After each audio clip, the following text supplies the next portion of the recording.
Salut les artistes, nous sommes de retour avec un nouveau numéro de Cinéma In. Ouais. Comment allez-vous les gars? Ça va très bien. Ça va, j'ai plus d'ordi depuis 2 semaines, ça me fait chier. Ah merde. Voilà. Ah merde. Ah oui, pour bosser c'est un peu chiant. Oui, c'est relou. Kevin qui a eu l'idée de parler d'un sujet un peu particulier. Oui.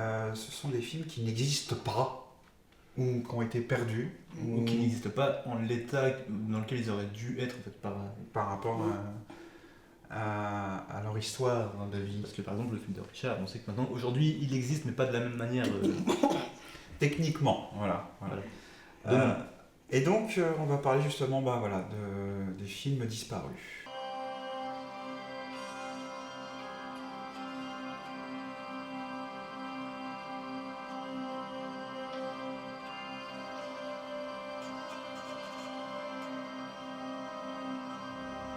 Avant de commencer, chacun a sélectionné des films, enfin un, vraiment.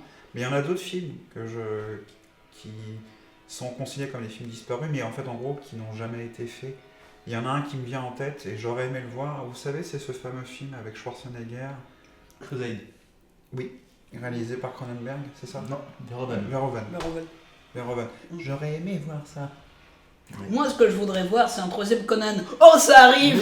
Oui, ça arrive. Pardon, je voudrais juste crier ma joie de putain, on va avoir Conan vieux. Je voulais tellement voir Conan vieux. Moi j'avoue que j'aurais aimé voir c'est la trilogie complète de Milius. Ah oui, bon, ça, voilà. Ah voilà, regarde ça, c'est encore des films, des films qui de base devaient se faire ou avaient le potentiel de se faire. Et malheureusement, ça s'est pas fait. Il y en a plein. L'un des plus connus des films vraiment perdus, mais là vraiment perdus, qui a existé, c'est Londres après minuit. C'est un film muet des années 20. C'est un film d'horreur avec Lon Chaney, où il y a la photo très connue où il a des dents, on a un vampire avant l'heure, des dents comme un requin. Et ce film-là, en fait, a été perdu parce que le studio a brûlé. Et donc, il y avait aussi les pellicules qui ont brûlé. Et il y a que les photos maintenant. Après il existe aussi par exemple l'un des plus connus aussi c'est Superman Lives de Tim Burton. Oui, avec Nicolas Cage en Superman. Et dont la V1 a été écrit par Kevin Smith. Oui, Et on lui a forcé à faire des trucs à la con, genre Superman ne doit pas voler. Et il doit pas avoir sa cape. C'est totalement logique. C'est le producteur qui exigeait ça. il voulait l'araignée géante aussi. C'est ça, il voulait une araignée géante, et après ce producteur, quand le projet Superman est tombé, il allait faire un truc qui s'appelait Wild Wild West. Et Il a eu son araignée géante. On peut citer le nom du producteur, hein, John Peters. Un fou, un gros taré. Et dans le film Pour The Flash, on a enfin l'araignée géante face à Superman. Ouais. Et on était 10 à avoir la ref. Ouais. Je dis ouais les gars, quoi. La confiance dans votre public quand même. Il y a plein aussi, il y a un autre film aussi. D'ailleurs, il y a un documentaire qui est sorti, je voudrais bien le voir, sur le fameux Resident Evil de Romero. Un documentaire qui a été fait et qui parle justement du projet Resident Evil par George Romero. Et parce que malheureusement ça ne s'est pas fait, parce que Romero a compris que les producteurs étaient chiants. Et le scénario est disponible sur internet. Et le scénario est disponible sur internet. Il y a plein d'autres choses. On peut aussi parler il y a des cas de figure, et en plus ça rejoint à peu près à ton choix de film. Mais on peut penser aussi aux fameux films, c'est pas des films perdus, mais c'est des films qui de base devaient être comme ça, et malheureusement ça a changé, mais ils sont revenus après, je pense au Superman 2. De Richard Donner. Oui. Qu'il l'a fait, mais qu'il l'a complété des années plus tard. Et il y a le fameux aussi, ça c'est encore autre chose, mais après c'est des visions différentes, mais je pense au fameux Batman Forever de Joel Schumacher, qui, Kevin Smith, on revient à lui, a diffusé la version Director's Cut. Il l'a diffusé dans une salle de cinéma. D'accord. Privée. Oui, privée. Et là, en fait, voilà, il y a des pétitions, il y a des sous-entendus qu'il serait susceptible de enfin dévoiler le Director's Cut, qui est totalement différente du film original. Par exemple, le personnage de Jim Carrey n'est pas si rigolo que ça. Il est encore plus terrifiant. Je veux voir.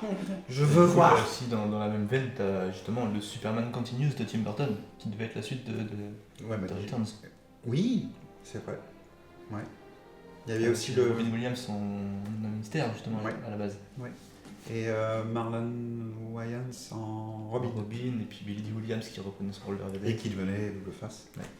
Il y a plein de, il y a plein de films un peu où tu te dis mais pourquoi ça s'est pas fait. Bon après c'est les budgets, les producteurs, etc. Tu veux dire comme Stephen Chow qui aurait dû réaliser Dragon Ball? On va dire voilà. Ah, Mais qui fait Crazy Kung Fu la place et tire les producteurs. Avec moins de budget je fais mieux. Et je vais vous parler d'un film qui a existé pendant un court instant, mais a été totalement disparu, enfin totalement été oublié à cause de son réalisateur lui-même. Et je vais vous parler d'un film britannique qui s'appelle, donc je vais le dire le titre français parce que bon, le titre anglais est compliqué à dire. Personne n'a commandé l'amour. Nobody Ordered Love. Merci Richard. Qui date de 1972, donc il était fait en 71, il est sorti uniquement et un seul soir durant son avant-première en 72, et après, plus personne. Donc c'est un film britannique réalisé par Robert Hartford Davis, qui est plutôt un réalisateur britannique certes, mais qui était spécialisé dans les séries B d'horreur. C'était à l'époque où, durant les années 60-70, il y avait la Hammer Film, la Amicus, c'était des boîtes qui faisaient des films d'épouvante qui sont pratiquement tous bien, j'ai bien dit pratiquement. Et lui fait partie de ça. Il n'a pas travaillé pour la Amicus ni pour la Hammer, mais il était, on va dire, indépendant. Mais il a quand même fait des films intéressants, j'en ai vu un. Il a fait un film qui s'appelle Corruption avec Peter Cushing. On revient à la Hammer, Amicus, Peter Cushing était lié à ça. Il avait fait un film de vampire avec un titre vachement original, Suceur de sang. Voilà. Mais après, il a fait aussi d'autres styles. Il a fait un polar qui s'appelle Gun, la gâchette.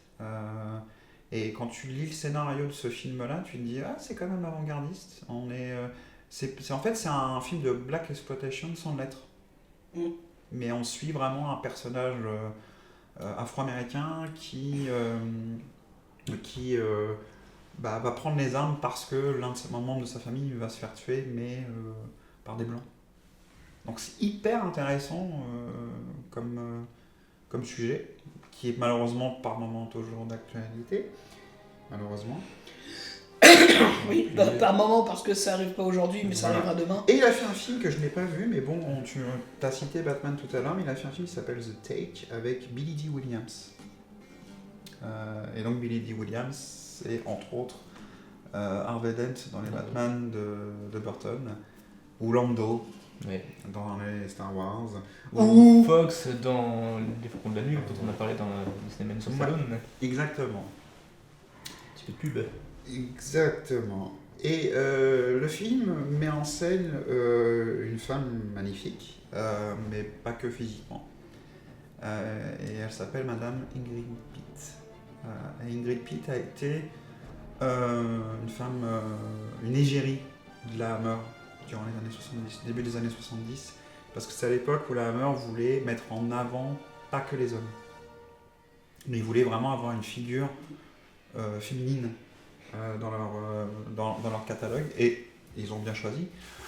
Et Ingrid Pitt, en fait, elle a au moins 3 films que je peux vous conseiller, ça c'est sûr et certain. Il y a The Vampire Lover, qui est une adaptation non officielle de Camilla. Je sais pas si vous voyez. Et Carmilla, pardon. Je sais pas si vous avez. En fait, c'est le bouquin qui a été écrit avant Dracula. D'accord. Voilà, tout simplement. C'est grâce à ce bouquin-là que Dracula, Bram Stoker a écrit Dracula. En fait. Et The Vampire Lover est un film érotique, soft. Mais c'est pas ça le plus important, c'est vraiment le sujet et la performance d'Ingrid Pitt qui est géniale. Vraiment. Alors, on en fait un autre, alors le titre français est pas terrible parce que ça n'a rien à voir, mais bon, enfin bref. Qui s'appelle Comtesse Dracula, qui est vachement bien, mais en fait là ça fait référence à la Comtesse Bathory. Film très bon aussi, et Ingrid Pitt est géniale, encore une fois. Et son 3e film que je peux vous conseiller, c'est celui qu'elle n'aime pas, enfin qu'elle n'aimait pas. Et pourtant, qu'est-ce qu'il est bien, c'est The Wicker Man. Elle joue dedans. Elle n'aime pas The Wicker Man. D'accord. J'allais dire l'original, celui pas avec Nicolas Cage. Le meilleur, donc Voilà. celui avec Christopher Lee. Voilà. Ce qui est dommage, c'est qu'Ingrid Pitt, en fait, le film dont je parle, en fait, c'est son dernier film. Elle a une courte carrière, parce qu'après, elle a arrêté. Elle a arrêté le cinéma, elle s'est spécialisée plus dans des apparitions de séries, elle a écrit des bouquins d'horreur. Et ensuite, elle a écrit aussi une autobiographie, parce que son histoire est assez lourde, mine de rien. Hein. Elle a connu des camps de concentration, étant enfant. Enfin, bon, voilà. Et un lourd passif. Et voilà, malheureusement, Ingrid Pitt est décédée il y a au moins plus de 20 ans. Mais voilà, c'est une sublime actrice, mais pas que le physique. Et voilà, j'aime bien dire ça aussi. Faut le rappeler. Voilà. Même si elle avait un corps sublimissime, mais il y avait plus que ça. Voilà. Et elle le montrait très bien. Et ensuite, elle donne la réplique à pas grand monde, mais j'en ai cité un, parce qu'après le reste, c'est que des personnes qui ont travaillé pour la télé britannique, mais pour des séries très connues, hein, Chapeau de L'Homme de Cuir ou ce genre de choses. Mais il y en a un, je l'ai noté, parce que bon, il s'appelle Tony Selby, et il a joué dans Superman. Et ça raconte quoi, ce fameux film qui n'existe plus? Pourquoi tu me demandes? Parce que je voudrais bien que tu me donnes la réponse. C'est genre, et ça raconte quoi? Parce qu'en fait, c'est à toi que je l'ai montré, et moi je l'ai pas vu. Alors, ce serait drôle comme concept pour un autre épisode de dire on choisit un film qu'on n'a pas vu et on choisit quelqu'un pour le regarder pour nous. Et du coup, il doit te faire l'exposer. En fait, c'est une manière de te demander de poser la question, en fait. Alors, ça raconte lorsque le réalisateur Paul Medbury tente de remplacer Alice Allison, la star alcoolique de son nouveau film sur la Première Guerre mondiale intitulé La Somme, par la jeune star montante Caroline Johnson, une série d'événements tragiques commence à se produire. Et donc, à ce que j'ai lu, parce que le film a totalement disparu, mais je vais vous expliquer pourquoi. Le soir de l'avant-première, donc l'avant-première date de 72, il y avait Ingrid Pitt qui était dans la salle, il y avait des journalistes qui étaient dans la salle, le réalisateur et le producteur. Mais le réalisateur et le producteur en question se sont fâchés. Parce que le producteur vendait mal le film. Voilà. Parce qu'apparemment, c'est un film qui touchait apparemment pas mal de genres. L'épouvante, mais le drame, les comédies noires, parce qu'en plus, apparemment, le film critique l'industrie du cinéma. Et va très loin apparemment, parce qu'il y a des scènes où justement la fameuse Allison, l'un des producteurs réalisateurs lui demande de se foutre à poil, pour le bien de l'histoire, pour le bien du film, parce que c'est un film dans un film. Et on suit aussi, surtout, c'est la détresse de l'actrice vieillissante, qui est alcoolique, on suit cette détresse-là apparemment. Et durant cette avant-première-là, un journaliste britannique l'a défoncé le film. Mais j'ai vu qu'une seule critique de ce film-là, et c'est que celle-là. Les autres, je les ai pas lus, je les ai pas trouvés. Et le journaliste en question, mais le massacre en disant que c'est mal filmé, c'est mal joué, c'est ridicule, etc. Ouais, mais il n'y a que toi qui le dis en fait, tu vois. Et le réalisateur, l'avant-première s'est très mal passé pour lui, qu'est-ce qu'il a fait? Il a pris toutes les bobines, il est parti aux États-Unis avec, parce qu'il a continué à faire du cinéma, mais aux États-Unis, puis en Grande-Bretagne, et il a dit à sa femme, le jour où je meurs, tu le fous à la poubelle. Et il est mort, il y a plus de 30 ans, et sa femme a respecté ce qu'il a voulu. Elle l'a foutu à la poubelle. Et donc c'est un film totalement perdu.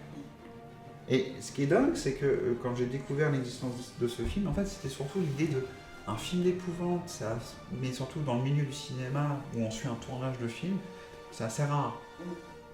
Tu sais, bien avant Scream, en fait, tu vois, je pense à Scream 3, bien avant Scream. Mais c'est surtout aussi le fait que les gens qui ont pu le voir, j'ai fait des recherches, on dit très clairement que ce qui n'est pas passé, c'est peut-être le fait aussi, c'est que le film va loin apparemment sur justement la critique de l'industrie du cinéma. Il y a une magouille des producteurs, le réalisateur qui est complètement paumé, enfin l'actrice qui est totalement... Quoi? Mais c'est complètement fictionnel tout ça. Ça n'arrive jamais. Ça n'arrive jamais. Surtout à cette époque. Ça n'arrive jamais. Voyons. Et le truc, c'est que Ingrid Pitt, elle en a parlé que très rarement de ce film. Elle a dit juste, quand je l'ai signé, on me l'a vendu comme le Roméo et Juliette des films d'épouvante. Roméo et Juliette. J'ai entendu Romero et Juliette, du coup, Il dit Roméo du coup j'imagine vraiment Romero et Juliette c'est un zombie. Tu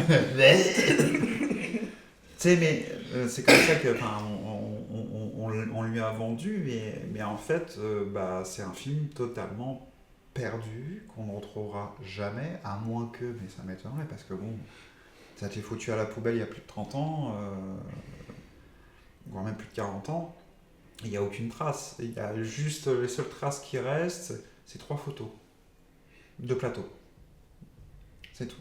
Où tu vois une Ingrid Pitt et la fameuse jeune actrice qui joue dedans, mais c'est tout. Et c'est ce genre de film, tu sais, qui est intriguant, parce que tu te dis, mais pourquoi en fait, parce qu'il y a plein de films où tu sais, où t'as une avant-première qui se passe pas trop, enfin qui est compliquée, ou t'as des journalistes qui le défoncent, mais il sort quand même. Tu sais, il y en a plein. Et pourquoi subitement ce film-là?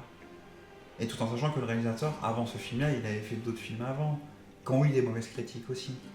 Ouais, mais est-ce qu'il avait fait avant des films tout aussi acerbes sur le milieu? Non. Et je pense qu'il a... Ouais, en fait, il a dû être... Après, je suis pas encore, parce que bon, je travaille, je suis pas encore un énorme expert en histoire du cinéma et ce qu'il y a eu et tout, mais c'est pas nouveau. Quelle année déjà? 72. Ouais, surtout 72, c'était pas nouveau des films sur l'industrie. Bah non. Donc je pense même en Angleterre, ça devait pas être si nouveau que ça. Donc ouais, non, il a dû être dans les premiers à être acerbe à ce point. Et puis en plus, 2-3 ans après, il y a un film qui parle de l'industrie un petit peu quand même, mine de rien, qui montre un peu les rouages, et c'est un film d'horreur d'ailleurs, ça s'appelle Madhouse, ça a Vincent Price, où justement on suit le tournage d'un film d'horreur, et c'est vrai, incarne un acteur qui a connu la gloire grâce à un personnage horrifique qui revient pour le tourner, parce que bon, des circonstances ont fait que... c'est un film super intéressant d'ailleurs, et il y a des moments où tu as des petits pics bien sentis quand même. Ouais, bah, des moments, des petits pics, c'est pas genre, alors mon film va vous défoncer pendant 1h30. Ouais. Et je pense que et ce film-là, donc ce film totalement perdu, je dirais, il a une fameuse réputation, non pas de mauvaise, mais comme de film où tu as envie de le voir, parce que tu sais, tu te dis, mais le sujet il est intéressant. Oui, mais en fait. c'est le sujet, c'est le mystère. Ouais. Attends, mais qu'est-ce qui a fait que les gars vraiment ils ont dit que c'était horrible à ce point? Ouais, voilà. Enfin, un gars a dit que c'était horrible à ce point. Un gars dit ça, et surtout que suffirait de découvrir que le journaliste il était pote avec le producteur et de faire oui, ok, la mauvaise foi du gars, quoi. Et surtout, c'est que le réalisateur lui-même en fait prenne toutes les bobines et se barre avec, quoi. Ça, ils disent vous me faites tout chier. C'est un peu ça. Je vais aller en Amérique. Eux, au moins, ils respectent les réalisateurs. Je vais aller en Amérique. Mais après tu sais, ce réalisateur a une toute petite carrière. Il a fait que des séries B, tu sais, qui sortaient dans les drive-in ou dans les cinémas de quartier. Mais il y en a, ils sont intéressants. Hein. Corruption, il est pas mal. Hein. C'est bien foutu. Mais après, ce film-là, en fait, c'est vraiment le truc qui bascule, parce qu'après il fait des films américains, mais bon, c'est pareil, quoi. Je pense même qu'ils sont jamais sortis en France, pour me dire. Tu vois, ils se sont pas exportés. Et surtout, en fait, ce qui est bizarre, c'est que même Ingrid Pitt, c'est son dernier film, en fait, et tu te dis, mais ça t'a à tel point... Peut-être les circonstances ont fait que, et qu'elle a dit j'en ai marre, je veux faire autre chose. Mais c'est un film qui... Par le sujet, il a l'air intéressant. Le fait de mélanger aussi l'horrifique, parce que moi, ce que j'ai compris, c'est que la fameuse actrice, donc incarnée par Ingrid Pitt, qui est alcoolique, elle va tuer des gens. Elle devient folle, parce qu'on veut la remplacer. Moi, c'est comme ça que j'ai compris le truc. Et quand j'ai vu une photo de plateau, je dis ouais, j'ai raison, parce qu'il y a une photo où je la mettrai, mais on voit une photo où elle tient un couteau et elle commence à être menaçante. Mais c'est dommage de se dire que y a ce genre de film, ça se trouve, le film il est très bien. Oui, mais après tu vois, du point de vue du coup de Ingrid Pitt, C'est Pete ou Pic? Pete. Pete, Ingrid Pete. Regardez The Pete, la série. Rien à voir. Mais Ingrid Pete,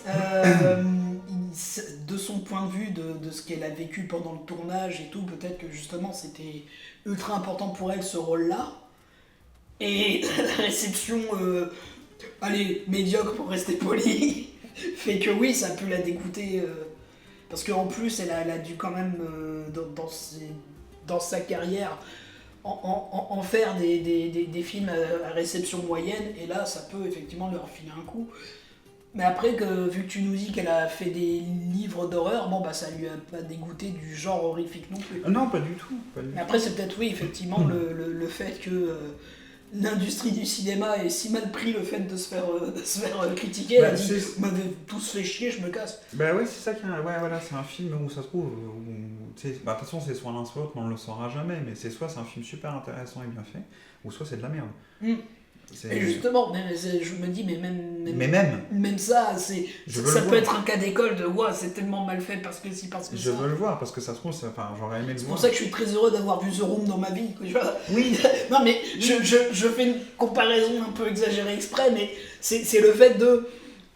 Là, on est vraiment face à un film qui a réussi à exister et c'est triste qu'on l'ait plus, qu'il soit bon ou mauvais. Ouais, c'est ça. Après, il y a pas un côté, oui, parce qu'on aime beaucoup le cinéma, on veut que ça existe quand même. Oui, mais justement, pour le côté historique de l'art cinématographique, les mauvais films ont autant leur place. Bah, bien sûr. Après, t'as plus envie de les voir parce que tu les aimes plus, bon bah oui, les regarde pas, mais. Surtout que t'as Karim Debache qui disait qu'on apprend aussi beaucoup, même peut-être plus des mauvais films que des bons films en fait. Oui, en plus je me suis refait Crost et Chroma récemment, et c'est vrai que ouais, dans Crost, quand il reparle d'Uwe Boll, il y a vraiment ce thème-là de oui, Uwe Boll il fait de la merde, mais c'est intéressant déjà de se dire merde, comment il arrive à se faire financer et comment est-ce qu'il ose faire ce genre de croûte et prétendre être réalisateur. Et après tu dis oui, mais du coup toi tu peux réfléchir à bah voilà, comment je fais pour pas faire ça. Oui, bah voilà. Ça. Et puis après, ça reste assez subjectif. C'est-à-dire que, tu sais, on peut penser que c'est un film que nous, on a chacun tel ou tel film où on dit c'est de la merde, et ça se trouve, il y a d'autres personnes qui disent ah, mais j'aime bien. Oui. Ouais. Donc ça reste subjectif. Bon, après, si t'aimes Uwe Boll, fais-toi soigner, mais voilà, ça reste subjectif quand même. Mais voilà, c'est ce genre de film où tu sais, t'as le sujet qui a l'air bon, enfin, t'as un sujet hyper intéressant, et d'un seul coup, pouf, ça se casse la gueule. Et c'est des films perdus, il joue la guitare. La guitare. Ouais, en forme de guitare. Nicotin. Il bobo est en forme de guitare. Et donc voilà. Le ukulélé, ma guitare, dans ma bouche.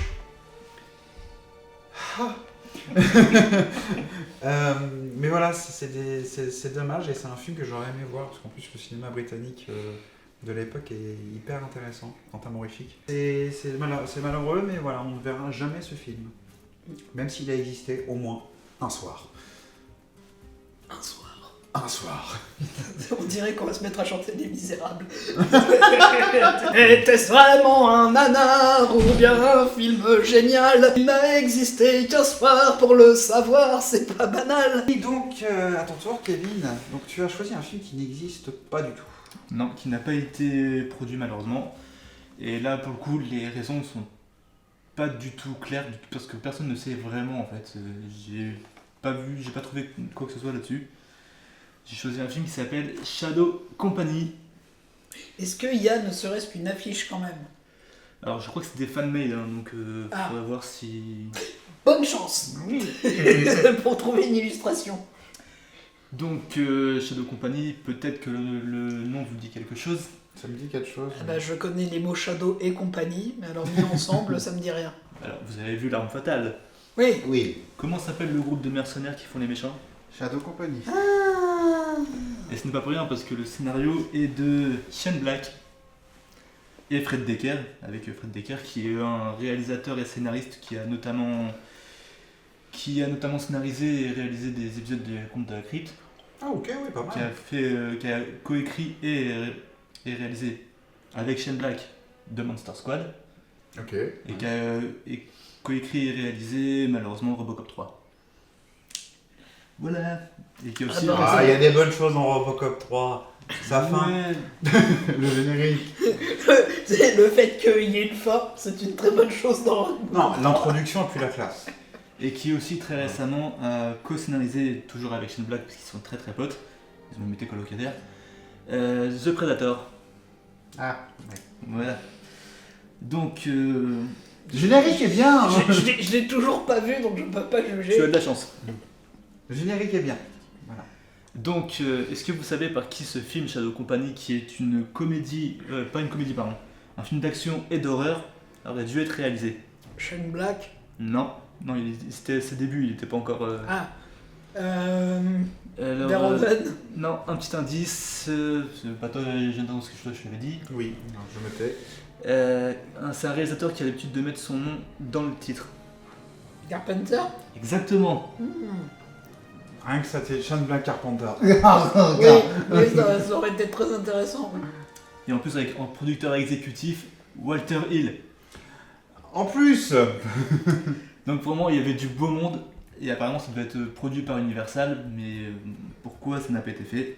Malheureusement, on ne sait pas vraiment. De quoi ça parle de Shadow Company? Alors ça parle d'un ex-soldat du Vietnam qui se rend en urgence dans la petite ville de Merritt en Californie, où le corps de 6 soldats eux aussi du Vietnam morts se font rapatrier. Et ces 6 soldats morts vont être ramenés à la vie. Et du coup, le soldat en question qui a un passif avec eux va se rendre dans cette ville-là, pas pour leur faire entendre raison, mais pour se débarrasser définitivement de eux en fait. Donc, pourquoi ce film-là? Parce que tout simplement déjà, Shane Black, John Carpenter, avec en plus l'acteur principal qui devait être choisi pour le rôle de Jack Pollard, qui est le personnage principal du film, qui aurait dû être joué par... Kurt Russell. Ah ouais, bah oui. Oui, bah oui, ça fait. Ouais. Aïe aïe aïe. Ah tellement un putain. gros nom qui... Ah putain. Donc voilà, ce film m'a toujours... Dès que j'en ai entendu parler, j'étais en mode... Mon Dieu, pourquoi? Et j'ai pu lire le scénario parce qu'il est trouvable sur internet. Déjà, ce que j'aime bien dans ce scénario-là, c'est le style d'écriture de Shane Black, qui a un style d'écriture vraiment à lui, où déjà, il te fait des descriptions qui te mettent déjà dans l'ambiance, parce qu'en plus, il est très très très précis sur les descriptions. Par exemple, le personnage de Jack Pollard, la première fois qu'on le voit, il le décrit comme l'homme le plus seul au monde. D'accord. Donc voilà, c'est... Et comme un mec qui en a vu plus qu'un être humain devrait dans sa vie en fait, qui en fait des soldats qui sont déjà morts en fait, et qui sont ressuscités un peu à la manière d'Universal Soldier. C'est ce que je pensais en fait. En gros, c'est Universal Soldier. Oui, mais c'est pas de la même manière en fait, parce qu'Universal Oui, Soldier, ils disent qu'ils se font ressusciter par le biais de la température extrêmement froide. Là, c'est un mélange de... C'est une expérience scientifique militaire tellement secrète que même le Pentagone n'est pas au courant, qui est mis en place par c'est limite un savant fou en fait. Le mec, c'est un colonel qui ensuite devient général, qui est le chef en fait de la Shadow Company, qui a pris 17 scientifiques de tous horizons pour rendre les soldats parfaits, parce que pour ce colonel-là, le problème de la guerre du Vietnam, c'est pas le fait qu'on envoie beaucoup d'hommes au casse-pipe, c'est que le fait que les mecs meurent. Des soldats parfaits qui n'ont pas d'émotion, qui en gros comme c'est dit par le personnage de Pollard à un moment donné, échangent leur humanité contre l'immortalité en fait. À base d'expériences scientifiques, de lavage de cerveau, de mélange d'hormones et de plusieurs drogues, et un truc aussi en particulier qui sert à les ressusciter, mais ça je vais le dire un petit peu plus tard parce que ça fait partie de la métaphore du film en fait. Du coup en fait voilà, ces 6 mecs sont ensuite envoyés dans une mission par le colonel qui s'appelle le colonel Woodhurst, qui les envoie dans une mission suicide au Cambodge, et on ne sait pas comment la mission se passe, parce que ensuite on a un saut dans le temps de 16 ans où on rencontre le personnage de Jack Pollard qui aurait dû être joué par Kurt Russell, putain, je m'en remets pas. Et voilà, en fait, c'est un mec clairement qui est traumatisé en fait par ça, par la guerre, et qui a un lien parce qu'en fait, on l'apprendra un tout petit peu plus tard, avec le biais d'un autre personnage. Il a fait partie de la Shadow Company en fait. Parce qu'il nous tease au début qu'il y avait un 7ème membre dont ils se sont occupés, entre guillemets, soi-disant ils l'ont tué, même si en fait, apparemment non.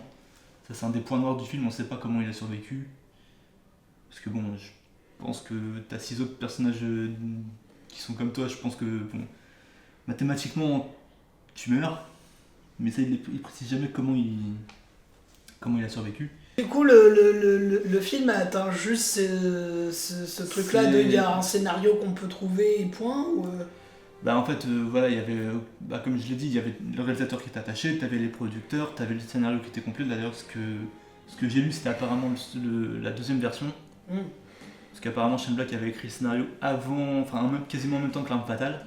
Donc c'est même un de ses premiers scénarios, du coup. Et en fait, du coup, on n'a jamais su pourquoi le film n'a pas été fait. Mais il était au stade de pré-production. Apparemment, il y a des rumeurs comme quoi il y avait des problèmes au niveau du scénario, il y avait des problèmes au niveau de la thune, sûrement. Puis il faut prendre aussi en compte par rapport à John Carpenter aussi, parce que c'était Universal qui devait le produire. Ouais. Pour lier Carpenter avec les grands studios, ils n'étaient pas copains. Hein. Non, effectivement. Et c'était à l'époque aussi Carpenter en 88 là. 88, donc Carpenter il sortait de. Zélive. Et Prince des Ténèbres surtout. Prince des Ténèbres et Vélive, et les deux étaient des films indépendants. Oui. Et en plus. Et puis Universal avait déjà retiré Carpenter, il avait déjà viré de Firestarter par exemple. Oui, voilà, il y avait ça, je pense que c'est lié à ça. Puis il y a aussi un autre truc, c'est que Carpenter, après, il a fait une commande juste après, Les Aventures d'un homme invisible. Oui. C'est la Warner, ça, je crois. Oui, je crois que c'est la Warner. Du coup, ça aurait dû être une commande. Mais quand je vois oui, mais quand tu vois le truc, oui, mais bon, voilà, Kurt Russell, Carpenter, moi je signe. Hein, oui. Mais non, mais du coup, c'est à toi, je veux dire, le scénario est trouvable et tu l'as lu ? Oui, je l'ai lu, je l'ai carrément lu en entier. D'accord, et sans juste nous raconter le film, du coup, parce que ce sera un peu long, est-ce que toi, t'as vu des trucs où tu t'es dit, parce que tu dis, il y a peut-être eu des problèmes de scénario, est-ce que toi, t'as vu des trucs où tu t'es dit, ouais, peut-être que ça passait pas avec les studios ? Oh, il y a des tabous, et notamment, oui, sur la fin, parce que du coup, les soldats se réveillent, se font ressusciter. D'ailleurs, t'as des scènes qui sont très très horrifiques, et du coup, tu comprends pourquoi Carpenter était attaché au truc. Parce que t'as même des trucs qui m'ont rappelé un peu Assaut. Notamment le côté très zombie des mecs qui se font filmer l'invisible. Exactement. Filmer les ombres. Puis t'as même, à un moment donné, t'as presque les yeux des soldats de la Shadow Company qui brillent dans le noir. Donc, Fog. Oui, Fog. Oui, ça fait très Fog. Surtout qu'il y a beaucoup de fumée dans le film apparemment. Alors ça fait Fog. T'as une ville un peu désertique parce que ça se passe à Merritt en Californie, qui est une petite ville, pas très loin du désert californien, tout ça. Donc, Et c'est quoi les autres trucs tabous, on va dire Ou déjà t'as toute une ville qui se fait massacrer et puis t'as un enfant qui se fait tuer, on est dans une sécheuse automatique. Pourquoi ils ont pas fait ce film, merde? Moi aussi, je veux voir des enfants mourir dans une sécheuse automatique. Puis t'as une scène aussi qui m'a beaucoup marqué. Bon, déjà il y a l'intro qui déjà te pose, ça te prend les burnes et ça les pose sur la table. Ah non, c'était les doigts, t'as dit qu'il a. Oui. Bon. T'as une scène aussi, parce que qui dit film de Shane Black dit période. Période de Noël. De Noël. Forcément. Ouais. Donc du coup, t'as une scène où ils refont un peu la nativité dans une église. Et t'as un des personnages assez importants du film qui rentre dans l'église pour chercher sa femme et qui voit la scène de la nativité, sauf qu'à la place du petit Jésus dans le berceau, on a une tête humaine. Ouais. Ah oui, quand même, ça a été... Ouais. Ah oui, ils sont allés de bon cœur. Ils sont allés quand même, hein. Ouais. Je comprends qu'Universal a fait... Ouais, mais ça aurait été intéressant, moi je trouve. Hein, Carpenter aurait fait vraiment un film d'horreur. plus t'as les soldats de la Shadow quand ils se font tuer, ils se font quasiment démembrer et tout ça. T'en as qui sont carrément en flammes et qui continuent à avancer.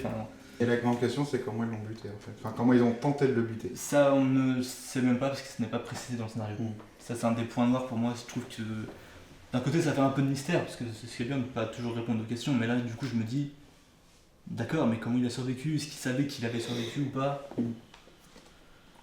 Puis, surtout t'as le personnage de Pollard du coup qui, à un moment donné, se fait bien cribler de balles au moins 6 fois, qui réussit à survivre et qui en fait se fait ressusciter par un gaz en particulier qui permet de ressusciter les soldats. Et d'ailleurs ça me fait parler de la métaphore du film qui est clairement en fait un film sur les fantômes du Vietnam en fait, sur le passé qui hante les gens. D'ailleurs le film commence par une citation apparemment d'après ce qu'il y a écrit, ça vient de la Bible, mais j'ai pas réussi à trouver vraiment la citation complète. C'est que les fantômes des pères viendront hanter les enfants. Et je pense aussi, tu sais, on se posait la question, tu sais, pourquoi Universal a peut-être bloqué les choses, etc. Mais en 88, il y a quoi les films sur la guerre du Vietnam commençaient à revenir en force. Il y avait la Platoon, il y avait Stone qui faisait né un 4 juillet. Ouais. Il y a De Palma qui fait Outrage juste après. Ouais. Donc tu sais, c'était des films sur le Vietnam qui étaient très très sérieux. Et je pense aussi, c'est que Universal à ce moment-là, c'est pas un film sérieux, enfin, entre guillemets, tu sais, le sujet dans le fond l'est, mais tu demandes à Carpenter de faire ça, lui de faire un western horrifique. Ça se passe dans un désert à un moment donné, donc voilà, c'est clairement du...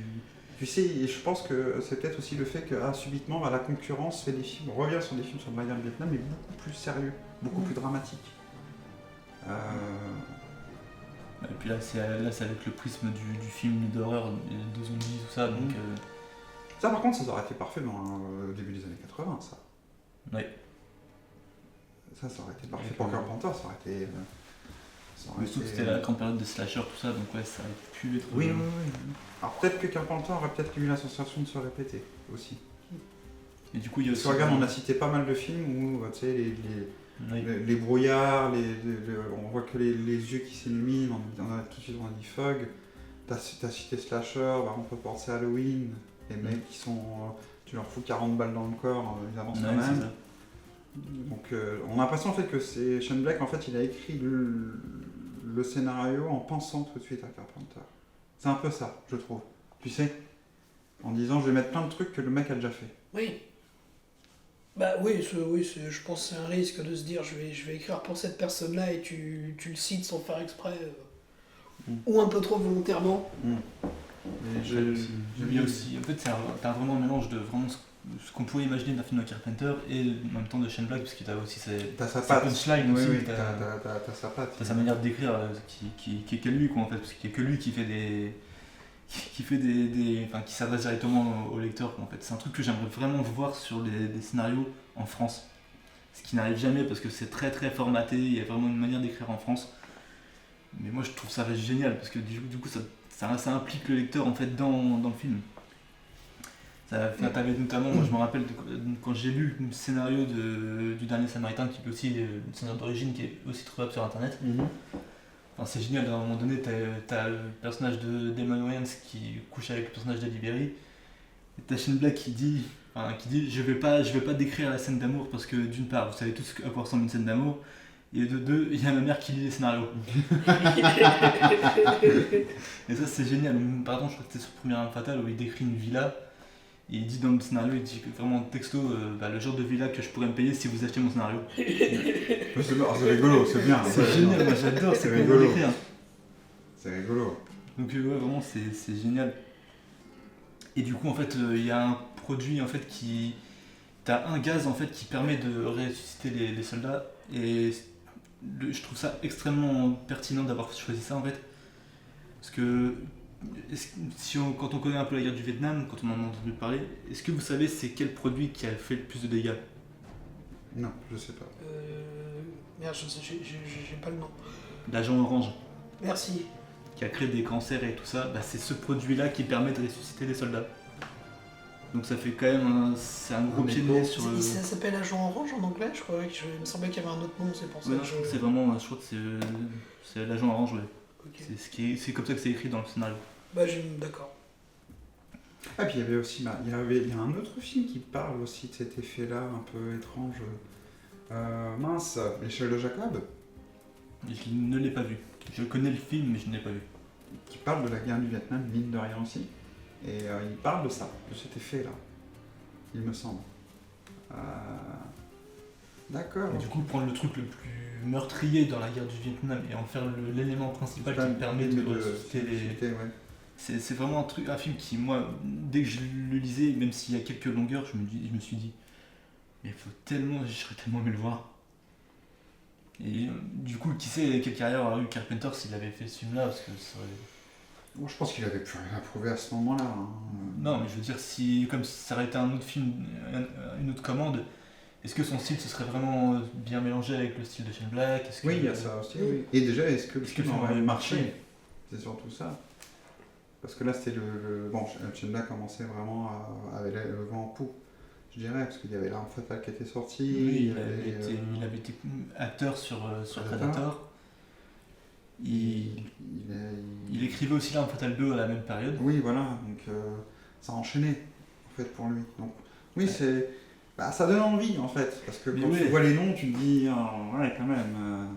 Surtout que j'imaginais tellement Kurt En plus, Russell. Walter Hill en tant que producteur... Ouais. Surtout Kurt Russell, moi je l'imagine tellement avec son look de MacReady dans The Thing, dans ce film-là en fait. Oui, c'est vrai. Parce Que que MacReady aussi dans The Thing, c'est un vétéran du Vietnam. Et ça donne envie, mine de rien. Ouais, moi je vais essayer de m'arranger pour au moins le lire, du coup, parce qu'on peut pas plus. Mais du coup, je vais peut-être essayer de le lire, du coup. Mais en fait, moi je trouve ça étonnant que justement ils ont pas repris l'idée. Tu sais, que Shane Black s'est dit, allez, je le ressors du tiroir. Alors peut-être pas forcément réalisé par Carpenter, parce que Carpenter ne réalise plus. Mais tu sais, ressortir du tiroir, peut-être changer le contexte, peut-être enlever le Vietnam et passer peut-être à l'Irak, où on a du choix en termes de guerre actuellement. Donc, c'est ça. Alors les guerres dans lesquelles sont impliquées l'Amérique, il y en a 2-3. Voilà.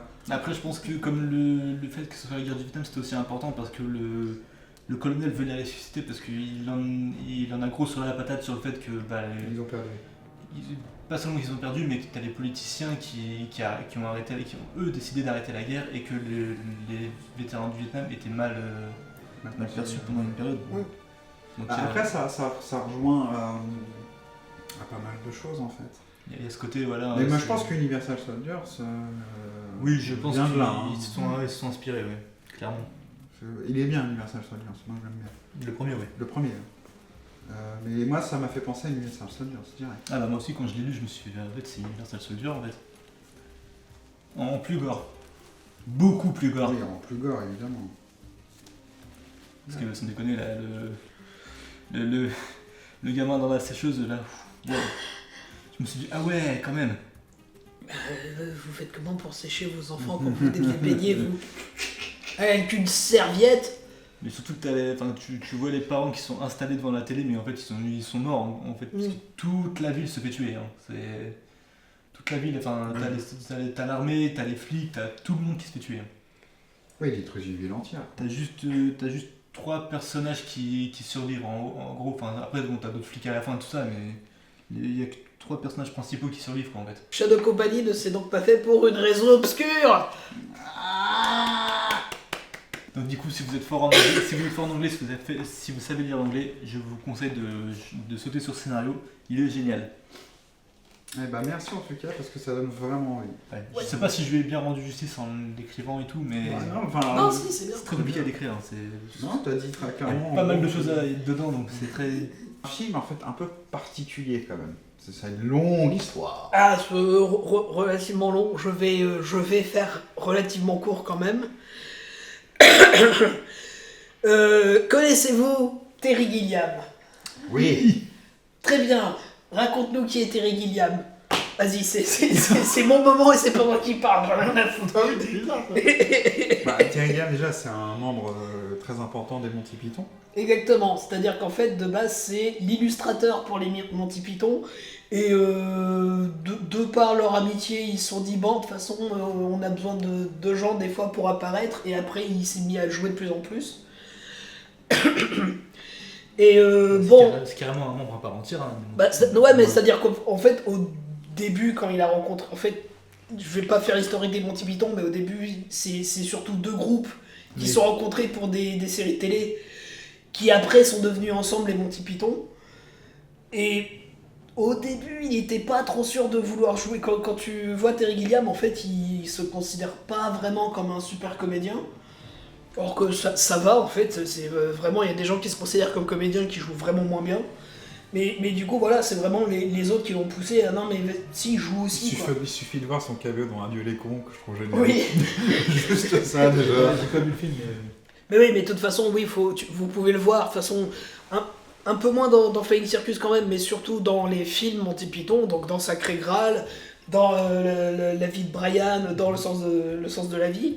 Et après Monty Python, il est devenu un C'est ça, réalisateur et surtout, une fois que les Monty Python se sont un peu passés, il est devenu réalisateur, et un excellent réalisateur, un réalisateur qui a pas eu des succès box-officiens de ouf, mais qui de toute façon, et ça c'est acté, a vraiment une belle carrière quand même, parce qu'il a fait des très très bons films. J'ai pas tout vu, donc je pourrais pas dire que tous ces films sont excellents, mais... Non, pour en citer quelques-uns. Brasil, Brasil... The Fisher King. J'allais dire l'armée des 12 singes pour être sûr de parler de trucs dont les gens ont déjà vu. Fisher King, que pas assez de gens ont vu, c'est-à-dire que... C'est-à-dire, si vous ne l'avez pas vu, ça veut dire que vous avez besoin de le voir. Ensuite, vous devez choper les gens autour de vous pour qu'un max le voit, même s'ils l'ont déjà vu. Il faut voir The Fisher King. L'armée des 12 singes. Bandit, moi j'aime beaucoup Bandit. Ils m'ont dit les aventures du baron Munchausen, j'allais dire le conte. Génial aussi ce film-là. Baron Munchausen. Voilà, après je vais pas tout citer. En fait, un peu à l'instar de Carpenter dont on a parlé juste avant, c'est un réalisateur qui a fait d'excellents films qui n'ont pas forcément marché. Oui. Mais qui sont devenus cultes ensuite. Qui sont devenus cultes, et voilà, et c'est un gars de toute façon qui a eu une patte extrêmement marquée. Oui. Qui... Très très créatif. Donc voilà, donc du coup, voilà, c'est quand même, oui, effectivement, une aventure à suivre ce bonhomme. Un truc qu'il voulait faire pendant très très longtemps, c'était adapter, un truc qui va très bien avec son univers de toute façon quand tu le connais un peu, c'était adapter au cinéma l'histoire de Don Quichotte. Don Quichotte, pour ceux qui savent pas, le principe c'est que c'est un vieux noble qui est passionné par la lecture et surtout par l'âge perdu des chevaliers. Un jour il pète un câble et il se prend pour un chevalier, il y va. Et en gros, vu qu'il est fou, en fait tous les périls qu'il voit ne sont pas vrais. C'est-à-dire, il voit le truc le plus célèbre, c'est qu'il voit des moulins, pour lui c'est des géants. Il voit un plat à barbe, pour lui c'est un casque d'or légendaire qu'il doit absolument récupérer. Et surtout, il voit une pauvre nana en guenille qui est un peu mignonne, pour lui c'est Dulcinea, c'est l'amour de sa vie, il faut la protéger. Enfin, il y a... Pareil, le problème de Don Quichotte, c'est que on pourrait se dire, oui, c'est un bouquin comme ça. Non, c'est 2 bouquins comme ça. Donc vous racontez toutes ces histoires, j'ai pas tout lu. Mais voilà, de toute façon, c'est le principe de ce fou qui se bat bec et ongle pour une époque meilleure, enfin que lui fantasme comme un truc qui a été mieux avant, mais qui en fait, du coup, peut devenir, grâce à ses actions, un futur meilleur. Oh, c'est presque beau. Il est, dans ses aventures, suivi par Sancho Panza, qui est pareil, en fait, qui de base est juste un peu un gars lambda, mais parce que en fait ça a été le premier à l'aider en fait, à faire en sorte qu'il ne se fasse pas dépouiller par des voyous. Il a dit tu as un cœur noble, petit paysan, tu seras mon écuyer. Donc l'image la plus célèbre, c'est ce faux chevalier qui a une armure complètement rouillée et un plat à barbe sur la tête, une lance qui est limite pas une lance. Son noble destrier, c'est un cheval qui est aussi vieux que lui. Sancho Panza, son noble destrier, c'est un âne.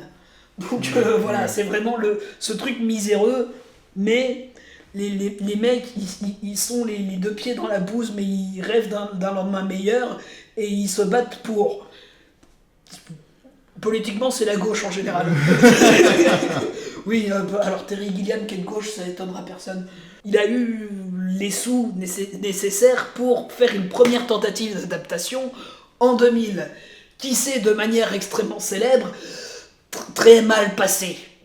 Tellement célèbre que ce qui de base devait être le making-of du film est devenu un documentaire à part entière appelé Lost in La Mancha. Ouh, Lost in La Mancha. Avec donc Jean Rochefort qui devait jouer Don Quixote. Il était parfait. Avec Johnny Depp qui devait jouer Sancho Panza. Et on voit Terry Gilliam dans le film parce que on le voit déjà nous expliquer toutes les idées qu'il a, ce qu'il veut faire. On le voit justement pour des tests d'audio et puis des tests de storyboard quand même prendre la narration. Et on voit dans ce documentaire que c'est une histoire qui l'habite depuis longtemps. Que je pense que justement, j'ai parlé du fait qu'il se considère pas trop comme un bon comédien. S'il avait eu l'audace, il l'aurait joué lui-même Don Quichotte. Ouais. Et je pense que ça aurait été son meilleur rôle de toute sa vie. Je pense, ouais. Mais tellement il est habité par le truc. Bon, ça s'est très très mal passé, je vous conseille de regarder le documentaire, mais dites-vous que ce qu'on voit dans le documentaire, c'est par exemple des enchaînements de tempêtes de sable, puis d'orage qui fait que y a de la verdure qui pousse dans le désert, et quand tu veux filmer le désert, qu'il y ait de la verdure, t'es pas content, que certains endroits où ils devaient tourner, au final, il y a plein de choses qui ont fait qu'ils ont pas pu y aller. Par exemple, en fait, il y a des avions qui passent toute la journée, donc tu fais ah oui, mais en fait ça on nous a pas dit, on nous l'a mis dans le voilà. Ce qui va nous intéresser pour la suite de mon histoire, c'est que en fait la compagnie d'assurance qui a assuré ce tournage là a effectivement remboursé tout le truc, mais surtout a dit en compensation on garde les droits du film. Donc ce qui fait que pendant longtemps il a dû continuer sa carrière à faire d'autres choses, et surtout après réussir à se battre pour racheter les droits. Droits qu'il a rachetés en 2009, et du coup en 2010 il a lancé un nouveau tournage où c'était Robert Duval qui devait faire Don Quichotte, et Sancho Panza ça devait être Ewan McGregor.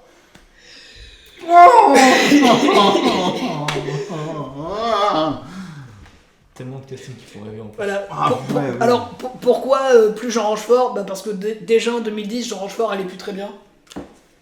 Il y avait des gros problèmes de dos. Oui. Oui, Déjà quand vous regardez dans Lost in La Mancha, c'était déjà un vieux monsieur, Jean Rochefort. On a un plan qui est un plan test où il est en fait à la lumière d'une bougie en train de lire justement, et tu fais rien que ça, sans rien dire. Ouais.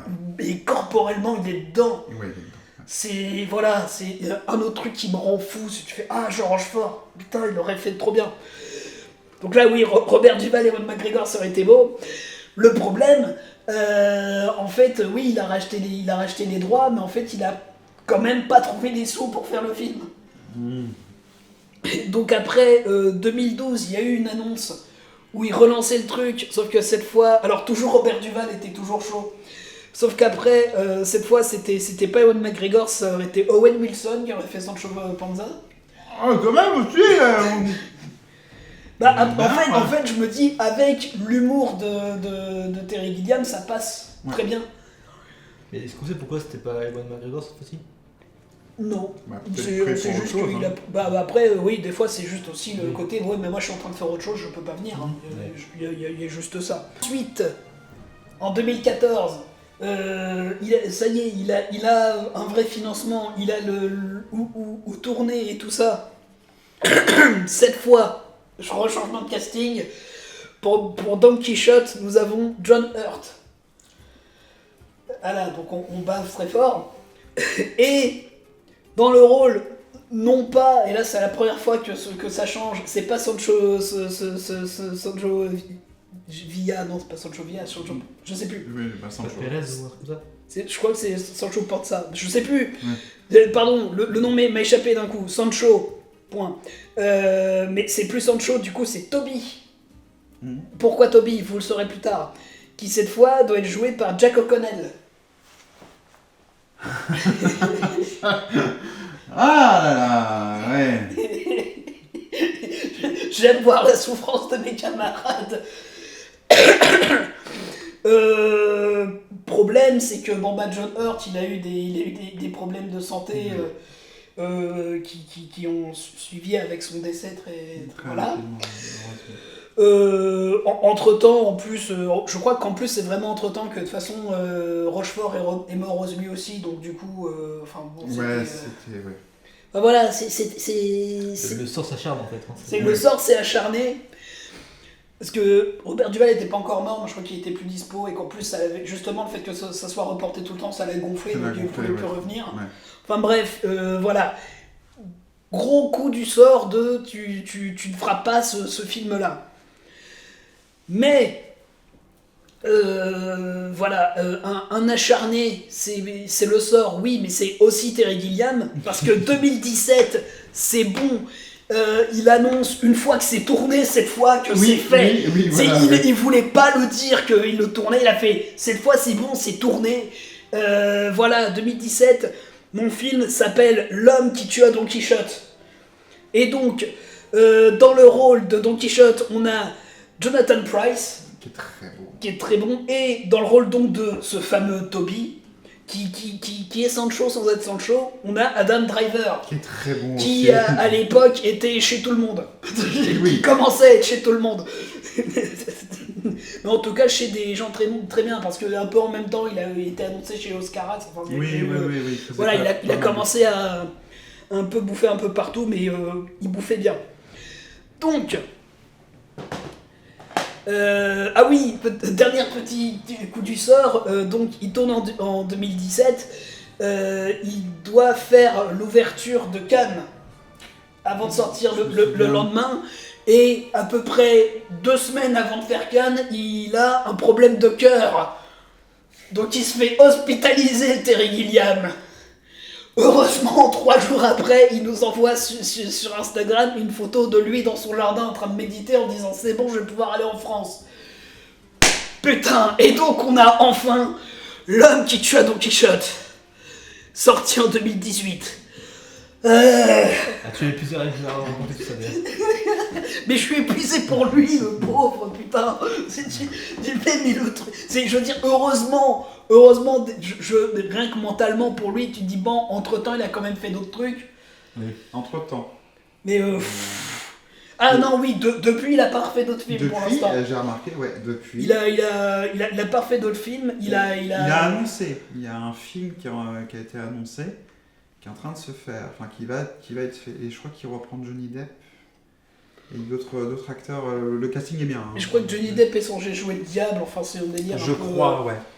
Je crois. Un peu comme ça, de Dieu et de diable. Mais il a mis du temps à... C'est un parcours du combattant, je pense qu'en fait, oui, ce film est comment le film qu'on a finalement eu, et le fait que d'avoir réussi à faire ça, au fait, oui, ça l'a épuisé, quoi, mais c'est normal. Je pense qu'en fait, rien que là, l'émission là, en fait, on aurait pu faire une émission spéciale Terry Gilliam en fait. Hein. Ah, mais oui, tellement. On prenait chaque version.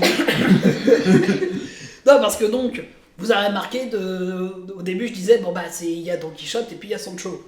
Là, nous avons ce personnage appelé Toby. Qui est Toby ? Eh ben, je vais raconter, parce qu'en fait, l'histoire, donc, c'est celle de Toby, qui est un réalisateur qui s'est, fait bouffer par le système. C'est-à-dire que quand on le voit, quand on le rencontre, en fait, il est en train de tourner une pub pour je sais même plus quel produit, je crois que c'est dentifrice ou une connerie comme ça, Oui, je crois, ouais. où il reprend en fait la fameuse scène de Don Quichotte contre des moulins. Et il se trouve qu'en fait il a lui-même exigé d'aller en Espagne pour le faire, parce que en fait il bosse pour des connards très très riches qui en ont très très rien à foutre tant que ça leur apporte du pognon. Voilà, donc ce tournage extrêmement banal se passe.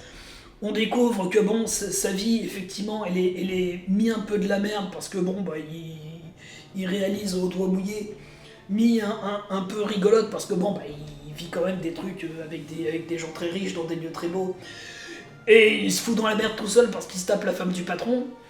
Parce que bon, le patron joué par Bill Skarsgård est quand même marié à une femme qui s'appelle Jackie qui est jouée par Olga Kurylenko. Est-ce que Olga Kurylenko vaut vraiment le coup de se foutre dans la merde? Oui. Écoute, quand ça veut peut-être dire que tu vas te prendre une énorme tarte de la part de Bill Skarsgård, je suis moins sûr. Honnêtement. Ouais, mais même. En fait, ça faisait le pour et le contre en fait. Le pour et le contre. Olga Kurylenko, énorme baffe de la part de Bill Skarsgård. Je suis pas sûr. Et en fait, ce qui se passe, c'est que très vite, en fait, lui, il se souvient que bon, l'Espagne y était venue, voilà, pour y faire son film de fin d'études, qu'il va retrouver de manière un peu hasardeuse. Et surtout, voilà, il revoit ce film de fin d'études où il avait pris un vieux cordonnier pour jouer Don Quichotte. Et du coup, il se dit, mais j'aimerais bien revoir au moins ce mec-là. Et la petite barmaid qui était rigolote, mais bon, parce que voilà, les hommes pensent pas qu'avec leur cerveau. Et donc, il se lance à la recherche de ça. Donc, il se lance à la recherche de ce vieil homme, donc joué par Jonathan Pryce. Et il se rend compte que bon, il est toujours vivant, c'est cool. Par contre, il pense toujours que c'est Don Quichotte. Et du coup, quand il le voit, le Toby, il fait Sancho, c'est toi. Et donc voilà, ça lance tout le truc de et en fait, il va l'embarquer dans sa vie de Don Quichotte, parce que pour lui, c'est Sancho. Donc c'est bon, j'ai à nouveau mon Sancho, on peut à nouveau partir sauver la veuve et l'orphelin et combattre des moulins.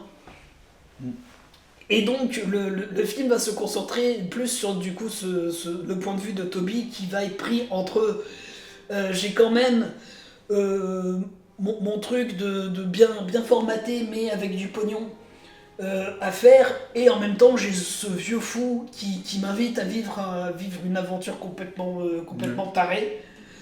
Qu'est-ce que je fais, comment je m'en sors? Et il va en fait tout le long être pris là-dedans, être pris entre ces deux murs. Encore une fois, le pour et le contre, quoi, en fait. En fait, il y a forcément du pour et du contre, et puis il y a le fait de lui, est-ce qu'il va se laisser quand même ou pas emporté par la folie du faux Don Quichotte. Ouais. Parce que, ok, nous on sait que c'est un faux Don Quichotte, mais pour lui c'est vrai. Ouais. Donc est-ce que c'est pas ça déjà toute la carrière de Terry Gilliam un peu en fait, est-ce que je trouve ça résume bien la carrière de Terry Gilliam, au fait là c'est oui mais la folie elle est vraie pour les fous, donc est-ce que...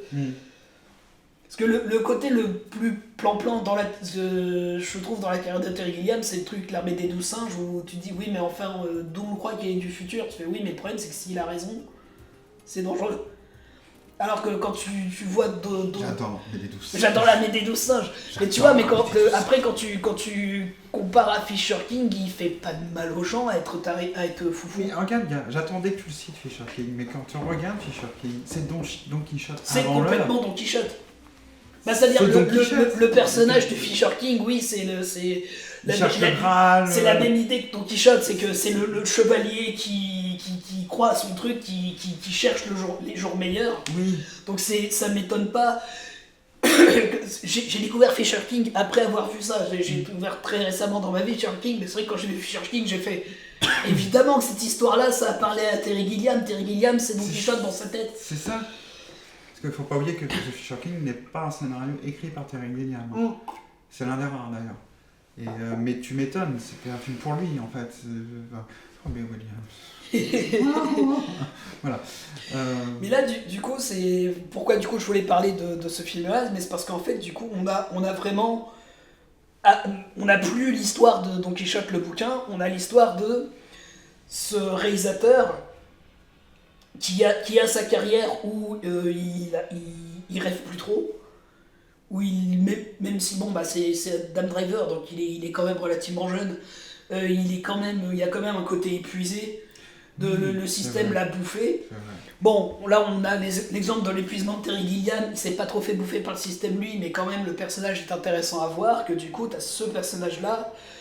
Après, il a quand même quelques trucs avec le système, hein. Sur Brasil notamment, sur la même 12 singes, où t'as des producteurs qui ont pas mal cassé les murs. Hein. Ça, Oui. Donc ça sort pas de nulle part non plus, quoi.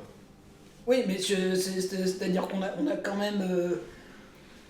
Je pense que de manière générale, on a un peu plus... on n'a pas une vision de Yes Man de lui. Ah non, tu vois, pas du tout. dans L'homme qui tue à Don Quichotte, Toby, C'est un yes man. oui, c'est un Yes Man qui se laisse faire, quoi. C'est quand tu revois au début du film son film étudiant, tu peux y voir un truc un peu parodique de tous les étudiants de cinéma du monde, mais tu vois au moins qu'il avait une vision, qu'il avait une passion, que clairement il n'y a plus. Mais moi, ce que je le connais, hein, je connais les deux, j'ai vu surtout, on l'avait regardé ensemble, je crois, celui-là, enfin l'homme qui va dans Quichotte. Et ce qui m'a le plus marqué, après tu me dis si je me trompe, parce que c'est vraiment mon interprétation, mais Adam Driver, par beaucoup d'aspects, c'est Terry Gilliam. Ah bah moi, perso, Oui. j'ai pas vu le... C'est ce que je disais plus ou moins, c'est qu'il y a un côté exagération dû, il est bouffé par le système. Oui, mais Parce que justement, en fait, dans le film, tu vois qu'il y a vraiment une espèce de côté yes man ouais, ouais, c'est bon, vas-y, vous réglerez ça en post-production, je m'en fous, quoi. Blasé, Vraiment blasé. de blaser par le fait d'être réalisateur. Terry Gilliam a sûrement dû être blasé par le fait il peut pas faire Don Quichotte, mais il était pas blasé du cinéma. Non, bah non, parce qu'il a fait le truc. Parce que sinon, il a réussi à avoir une carrière malgré cet échec-là, tu vois, il a continué à faire des trucs très cool. Mais on sent, tu sais, je trouve qu'on sent, en plus avec la merde qu'il a vécue par rapport à ce projet-là, on sent le fait aussi, c'est de te dire non, je ne vais pas raconter l'histoire de Don Quichotte. Oui. Je vais prendre l'histoire, mais je vais raconter l'histoire aussi de quelqu'un d'autre. C'est ça, c'est pour ça qu'en fait je trouvais ça intéressant de faire l'historique des changements de casting et du fait qu'à un moment... Il y a une cassure en fait. Voilà, Sancho n'est plus Sancho et c'est Toby, parce qu'en fait... Après je sais pas si ça vient d'avant ou après, parce que j'ai pas eu l'info de est-ce que dès 2012 il s'est dit je vais remanier ou pas. Mais là, en 2014, l'info que t'as, c'est que oui, il y a plus Sancho dans les rôles, donc tu dis bon, il y a au moins en 2014, ce moment il s'est dit j'ai une idée de raconter la galère du film. C'est l'expérience en fait. C'est ça. C'est l'expérience de vie et il se dit bah voilà. Bah, moi perso j'ai pas vu le film ni Lost in La Mancha malheureusement.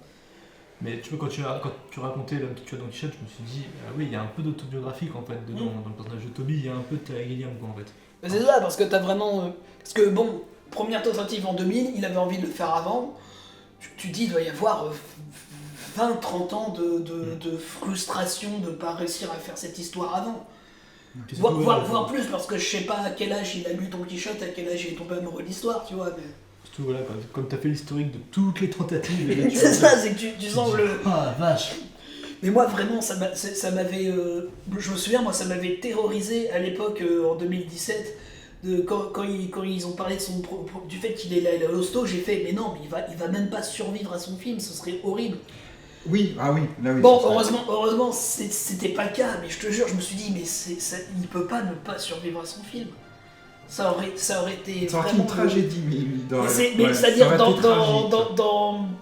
Oui, c'est ça, c'est en fait le comment ça a été fait, le making-of est tragique. Le film en soi est un peu plus... c'est pas une vraie comédie. C'est un peu foufou, il y a quand même des moments drôles. C'est très acide aussi, quoi. Mais c'est une c'est plus une espèce de constat de la folie à quitter ce monde, en tout cas à quitter le cinéma. La folie, la poésie. La aussi, poésie, j'ai remarqué- la j'ai poésie est remarqué plus ça. là. J'ai remarqué ça. C'est Et en plus, la poésie. rien que le titre du film veut tout dire aussi, je trouve. Parce que tu sais, je pense que s'il aurait réussi à faire réellement le Don Quichotte qu'il voulait le faire, il ne se serait pas appelé comme ça. ne soit pas appelé comme ça. Et le fait qu'il l'appelle l'homme qui te fait Don Quichotte, c'est comme si que Terry Gilliam, il se dit, c'est bon, je veux plus faire le film que je voulais faire de base, je fais autre chose. C'est pour ça que il tue une partie de ce qu'il aurait aimé faire. C'est triste d'une certaine manière parce qu'il s'est battu, il en a chié. Mais par contre, je trouve que il a fait un très beau film. Oui. Justement sur la création. Oui, bah oui. C'est ça. Et du coup, je trouve que, alors sans la dire, mais je trouve que du coup la fin participe aussi à ce truc-là on est plus tant de fou que ça, mais elle va quand même essayer de résister un peu. Oui. La folie va essayer de rester autant que possible. Mais du coup, est-ce que, parce qu'on a dit qu'il y avait un petit peu de lui dans le personnage de Tommy, mais est-ce que dans le personnage de celui qui se prend pour Don Quichotte, est-ce qu'il y a un peu de Terry Gilliam aussi là-dedans, dans l'idée de... Voilà, mon Don Quichotte à moi, c'est un peu ce personnage-là, en fait, celui qui rêve qu'il l'est, en fait. Est-ce que c'est pas aussi un peu... Moi, je pense, oui. Surtout une fois que j'ai revu, en regardant Lost in La Mancha, et justement, comme je disais, en voyant à quel point il tient... il aime beaucoup trop ce personnage, à quel point il se rend même pas compte qu'il le jouerait bien. Tu te dis, mais oui, en fait, il y a vraiment... Oui, il y a ce côté, mais... il est dans cette folie et il va l'incarner. En fait, dans le film, on voit les deux visages de Terry Gilliam. Le réalisateur consciencieux, qui par moment en a marre, ou qui par moment est blasé, et t'as l'autre, t'as le rêveur. Et je pense, en gros, c'est un peu bête ce que je veux dire, mais si vous voulez comprendre Terry Gilliam, regardez l'homme qui te fait Don Quichotte. Oui. Et vous aurez les deux facettes. Je pense que c'est ça. Et surtout, le docu aussi, je pense qu'il faut le voir aussi, ce docu-là. Oui. Et puis, la merde. Et puis bon, déjà, il faut voir Lost in La Mancha. Et puis, moi, j'aimerais beaucoup voir du coup le docu, parce que ceux qui ont fait Lost in La Mancha ont du coup fait un documentaire sur le tournage de L'homme qui tue Don Quichotte, qui s'appelle He Dreams of Giant. Donc il rêve de géant, donc c'est vrai, en plus ça veut clairement dire, il parle clairement de Terry Gilliam en étant d'accord avec moi, alors que c'est des mecs qui le fréquentent beaucoup plus quand même, en disant mais le gars rêve de géant, donc oui, non mais le gars est taré, évidemment qu'il insiste pour faire son film et qu'il y arrive. C'est lui-même Don Quichotte quoi en fait. C'est ça. J'ai hâte quand même, parce que ça fait un long moment, c'est 2017-2018 ce film, c'est ça 2018. Ouais, sorti en 2018, mais regarde, ça fait Cannes, depuis ce 2017. film-là que Terry Gilliam n'est pas revenu. Comme si que... Enfin, moi, au départ, j'ai cru quand la première fois que je l'ai vu, je t'avais dit quoi? Je sais pas si tu te souviens, j'ai dit, j'ai l'impression que c'est son ultime film. Oui, mais moi aussi, tu dis, mais en fait, il est en train de dire au revoir, quoi. Parce que c'est à la fin du film, t'as cette sensation-là. Tu dis, mais en fait, c'est son dernier film. Tu sais. Bon, après, j'ai appris dernièrement qu'il revenait, avec, une question du diable, etc. Donc, s'il revient à quelque chose à la manière de Brésil, je pense. Je pense qu'il va revenir à ça. Après, peut-être qu'il s'est dit, je suis tellement poissard dans mes projets. Parce que... Ou peut-être épuisé, parce que ça a dû c'est... Et puis il se dit aussi, j'arrête un peu, je me repose et je reviens. Puis il se dit, je suis tellement poissard dans mes Le projets. gars a fait une crise cardiaque avant la première projection du film. Ouais, voilà. Évidemment qu'il était épuisé, le mec. Donc je pense qu'il a... Donc moi je suis quand même plus étonné par le fait qu'il revienne que par le fait qu'il aurait arrêté. Oui, ouais. Moi aussi. Je suis très étonné par ça. Après, ça reste des projets. Enfin, on a entendu juste que Terry Gilliam le lance. Il y a déjà le casting. J'espère pour lui qu'il va y arriver. J'espère vraiment qu'il va réussir à faire son prochain projet. Parce que là, on est dans la même phase qu'avec Robert Duval. C'est un sujet. Donc, apparemment, ça va parler du diable. Mais il y a déjà des acteurs qui sont annoncés. Il va retrouver donc Johnny Depp. J'ai vu Adam Driver aussi cité. C'est cool. Et d'autres, j'ai pas trop suivi. Mais j'espère qu'il va concrétiser ce projet-là quand même. Parce que bon, je pense que en termes de non-projet, il en a chié, quoi. C'est bon, Ouais. laissez-le. On aurait pu notamment aussi parler de Watchmen, parce qu'il devait réaliser Watchmen. Il devait réaliser Watchmen, Oui. oui. Ça aurait été pas mal. Ça aurait été intéressant. Enfin, le nombre de projets qu'il Apparemment, il le prend un peu moins mal, celui-là. Bah, parce que je pense que là, c'était une commande. Oui, c'est ça. C'est pas un truc qui lui tenait à cœur, Don Quichotte, c'est un truc qui, vraiment, c'était lui.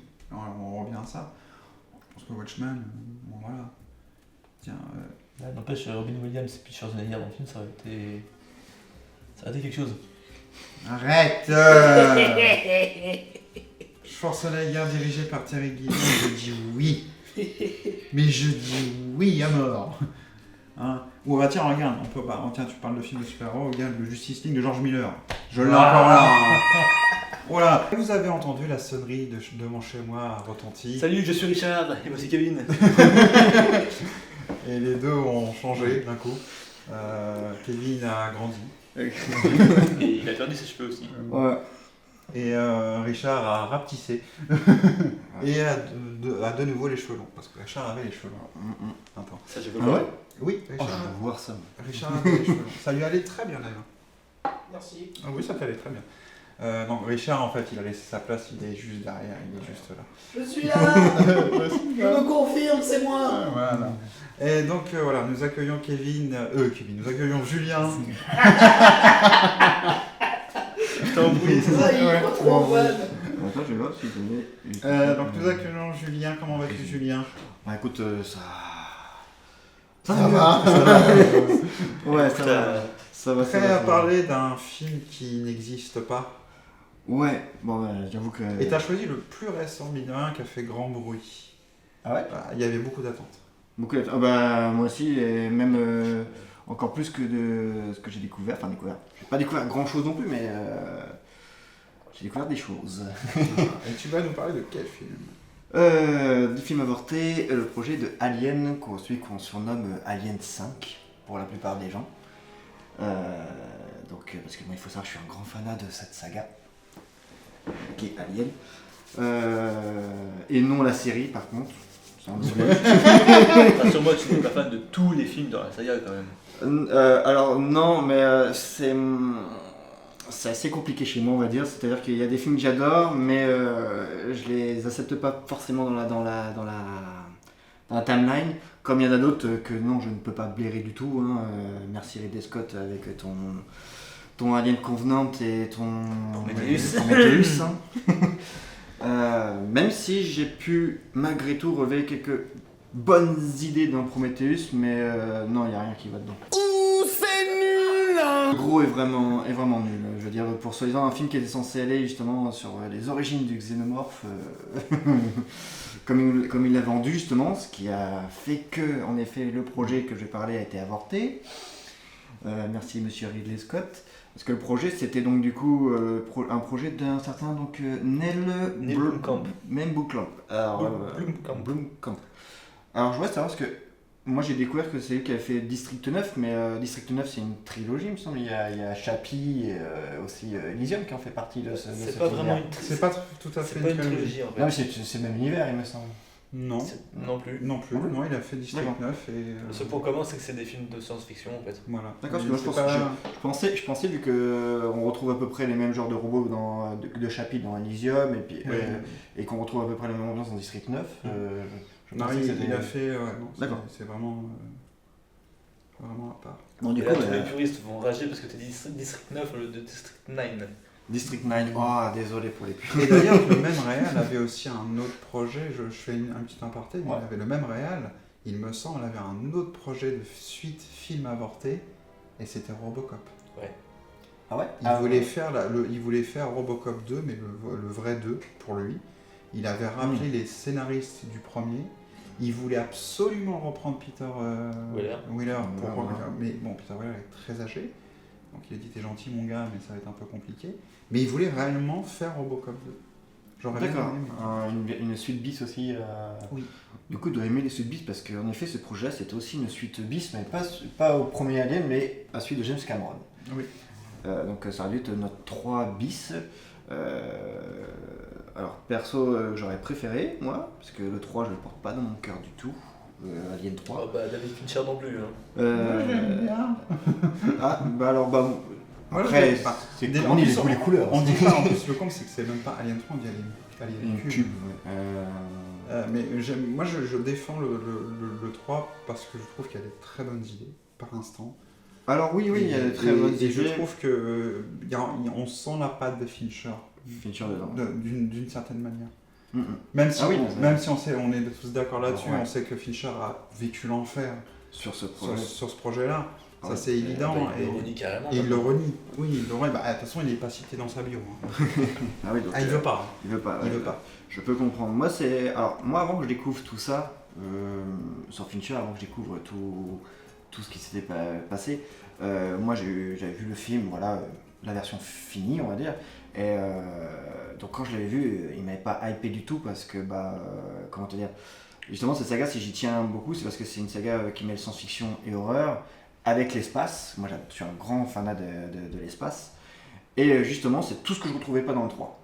C'est-à-dire que, par exemple, à côté, j'ai aussi d'autres passions comme l'exploration urbaine. Et quand je fais beaucoup d'exploration urbaine, on va dire que j'ai fait beaucoup d'entreprises ou du béton, j'en ai vu pas mal.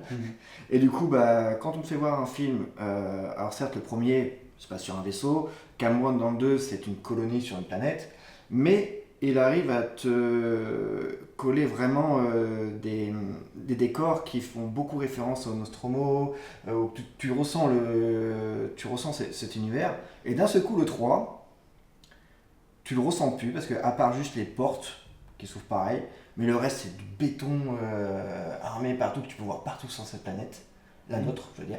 Et du coup, Oui, c'est ce t'as qui pas- m'a énormément déçu. J'étais en mode. T'as pas cette sensation de voyage. Voilà, j'étais en mode non, on est dans une décharge, une vie d'entreprise affectée. Je suis en mode non, malgré que c'est une prison, mais c'est pareil, c'est que du béton partout et ça.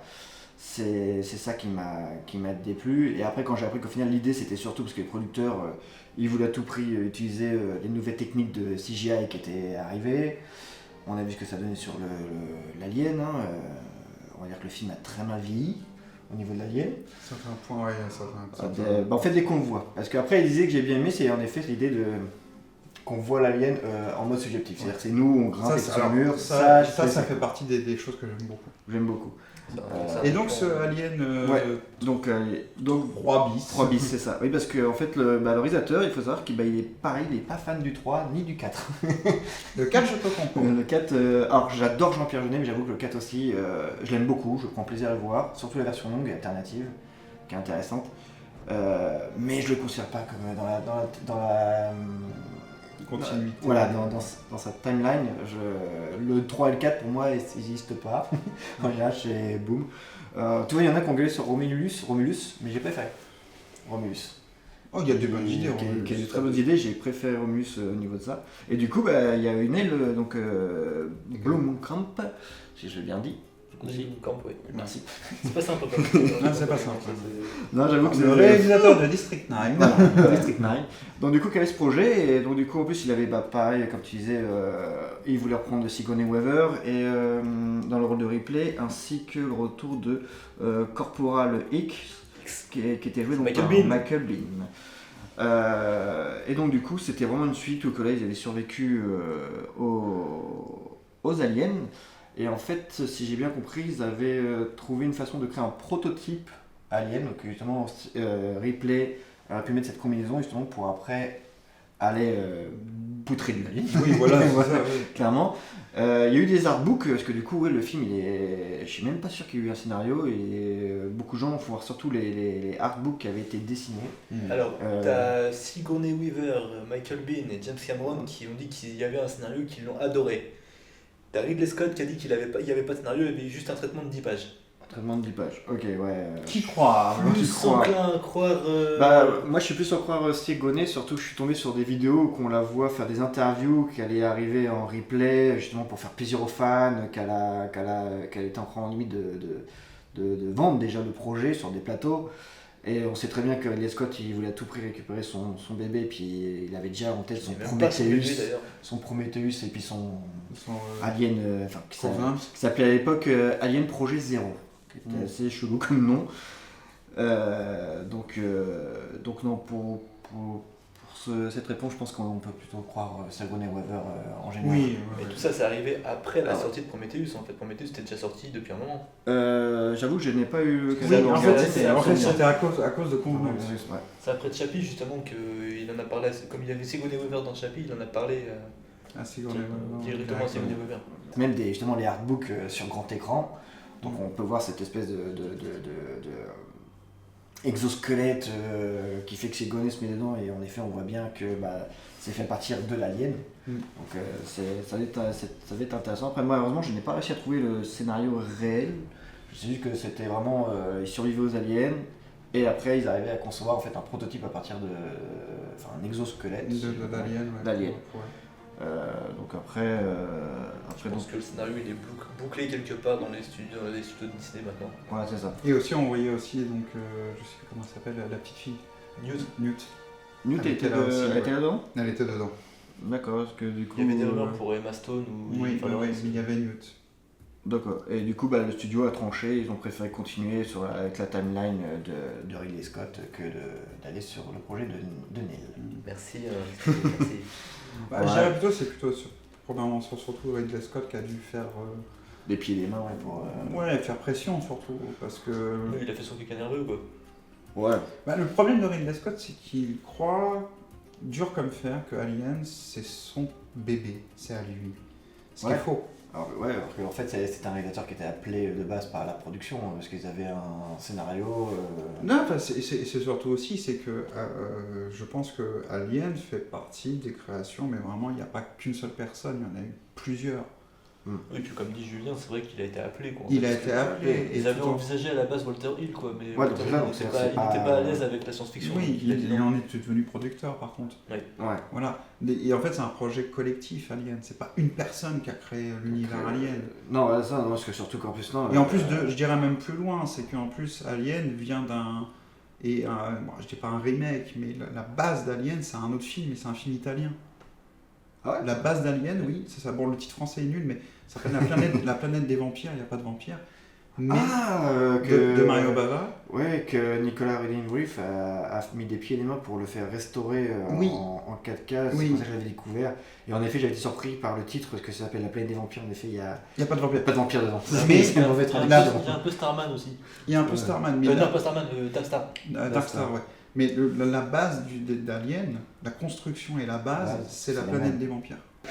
Ridley Scott, en fait, je pense que à cause il a vu une personne qui est fan de la saga se dire tiens, j'ai envie de faire la suite, mais pas la suite de celui de Ridley Scott, je veux Ouais. faire la suite de James Cameron. Ouais, Et je c'est pense que je pense que déjà Ridley Scott, si je me trompe pas, n'aime pas Aliens, n'aime pas le travail de Cameron sur Aliens. J'avoue que ça, En fait, j'étais je crois qu'il aime bien le film, mais il n'aime pas le côté. Reine. Et voilà. Il aime pas la reine. Ah ouais, il n'aime pas la reine. Non. Moi, j'ai kiffé justement cette nouveauté dedans. Il aime pas. Ah, c'est dommage. Parce que Ridley Scott, on a l'impression, en fait, on a la C'est le seul sensation. truc qui était intéressant, enfin, On a le truc la qui était sensation vraiment le qu'en fait- plus. On a la sensation que Ridley Scott, en fait, veut garder pour lui seul Ce qu'il l'univers Alien. Parce qu'il se dit, c'est moi qui a lancé le truc. C'est vrai, c'est lui qui a réalisé Ouais. le premier film, et très bien d'ailleurs. Oui, très bien, parce que ça restera C'est- un c'est- très beau chef-d'œuvre. C'est très bien. Mais je Même pense... si je suis désolé pour toi, Ridley, mais Team James Cameron aussi. Ah oui, enfin, Pareil. en fait, la force de Cameron dans Alien, c'est qu'il n'a pas fait comme Ridley Scott. Non, parce que Il a fait autre chose. il a fait autre chose, qu'il a compris, de toute façon, l'alien, on l'avait enfin vu, voilà. Il n'y a pas besoin de le monde. On ne peut pas refaire la même chose que dans le premier. Le premier, on jouait sur des délires qu'on ne connaît pas, on voit que des bouts de lui, on se demande c'est quoi cette bestiole qui est là dans le noir complet. C'est un film d'horreur, le premier Alien. C'est ça. Le second, c'est un film de guerre. C'est ça, oui, c'est un film de guerre, oui, on ressent d'ailleurs, je pense que c'est un peu la logique la logique de pas mal de sagas qui démarrent, c'est-à-dire que au bout d'un moment on démarre d'un film un peu plus intimiste, façon de parler. Oui, puis tu Et essaies d'en après, rajouter. t'en rajoutes un autre, et puis... Et je dirais même plus loin, c'est c'est que même Cameron lui-même ne s'en est jamais remis d'Aliens. Avatar, c'est la même chose, hein, Ouais. en moins gore. Moins gore. Effectivement, oui. C'est vrai Moins que, gore quand même. Mais il s'en est jamais remis. Après, je trouve que c'est dommage de ne pas laisser sa chance à un mec qui fait des bons films. District 9 il est très bon. Hein. Je sais Ah, pas moi, si j'ai vous l'avez vu, vu, Richard, tu l'as vu toi? Je l'ai en DVD, j'aime. Il est bien. Il est bien. Il est très bien. Ah ouais, Et j'aime je trouve beaucoup. ça dégueulasse qu'on, tu sais, parce que moi je pense que c'est pas que les producteurs, c'est Ridley Scott qui a mis le barrage. Ouais. Et c'est dommage qu'on a bloqué ce mec pour se dire bah non en fait, tu sais t'as pas le droit. Bah si, tout en sachant que t'es arbre conclu, t'as l'actrice historique de l'Insaga qui te soutient, qui te dit gars j'aime bien ce que t'as fait, je veux le faire. T'as Michael Biehn qui était prêt à rejoindre le truc aussi. Il était surmotivé, Michael Biehn. Il était sûr, bah tu m'étonnes. T'as Cameron qui salue son travail en lui disant c'est vachement bien, bah vas-y, cool. Ouais.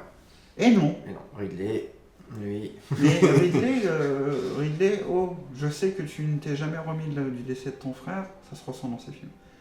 J'avoue, j'avoue ça que, se ressent dans ses films. Ouais, non mais c'est cool parce que moi c'est vrai que j'ai toujours fait en sorte de jamais trop connaître la vie privée des gens parce que j'ai toujours été en mode. Son frère est aussi un réalisateur donc. Du coup, je savais pas qu'il avait perdu son frère. Bah, Tony Scott. D'accord, ok. Il s'en est jamais remis, ça se ressent dans son cinéma. Tu as remarqué que regarde, quand tu regardes Prometheus ou Alien Covenant, ça parle beaucoup, il y a toujours un truc de très chrétien. Ouais. Sur la mort, il s'en est jamais remis. Je peux comprendre la douleur, il n'y a pas de problème là-dessus. Mais à un moment donné, laisse faire aussi les gens qui ont des idées intéressantes et nouvelles. Parce que regarde, là, moi j'avais vu le fameux exosquelette. Bah, si t'arrives à le trouver, tu pourras peut-être le mettre sur les. Ouais. Et tu vois le visage de Sigourney Weaver intégré dessus, ça rend super bien. Ah ouais, et t'as envie de dire, mais je veux voir ça en fait. Parce qu'on n'avait jamais vu ça. Et c'était une bonne idée, c'était une entrée en matière hyper intéressante. Ouais, il y a tous les artworks que tu peux trouver, déjà ils sont juste magnifiques, ça donne une direction artistique. Voilà. Après c'est vrai que sur les artworks que moi j'ai vu sur internet, on voit bien que le réalisateur était plus dans la patte de Cameron de base. Donc comme tu as dit, c'est ça que si je pense qu'a fait pencher la balance au niveau de Ridley. Bah, c'est un peu c'est des gars qui ont des égos quand même, hein, donc ils se disent ah d'accord. On dirait Uderzo qui bug sur Mission Cléopâtre. C'est ça. Ah oui mais tu respectes plus toi que moi. Oui bah excuse-moi, on respecte l'histoire et le mec qui était drôle. Bah oui. Voilà. Non mais c'est vrai que c'est... Non, parce que en plus, enfin je veux dire, moi quand je revois les Prometheus et Alien Covenant, mais Alien Covenant, moi je me rappelle au cinéma, j'étais en train de gueuler au fond de moi tout le long de la séance. Ouh, c'est nul hein. Ah ouais, parce que comment dire, même si au niveau timeline, en effet, le Alien Cube et Alien Résurrection, surtout Résurrection qui était what the fuck, bon, on va dire que Jean-Pierre Jeunet il se respecte au moins dans son art et dans sa façon de faire. Oui, mais du jaune et du vert partout, donc oui. Voilà, et Après, ce côté un peu what the fuck, mais il n'empêche qu'il avait réussi à mettre un côté malaisant à la fin que j'avais bien aimé. Ce côté justement de l'alien un peu hybride, humanisé qui j'ai trouvé dégueulasse. Qui faisait. C'est voulu que ça soit dégueulasse. Oui.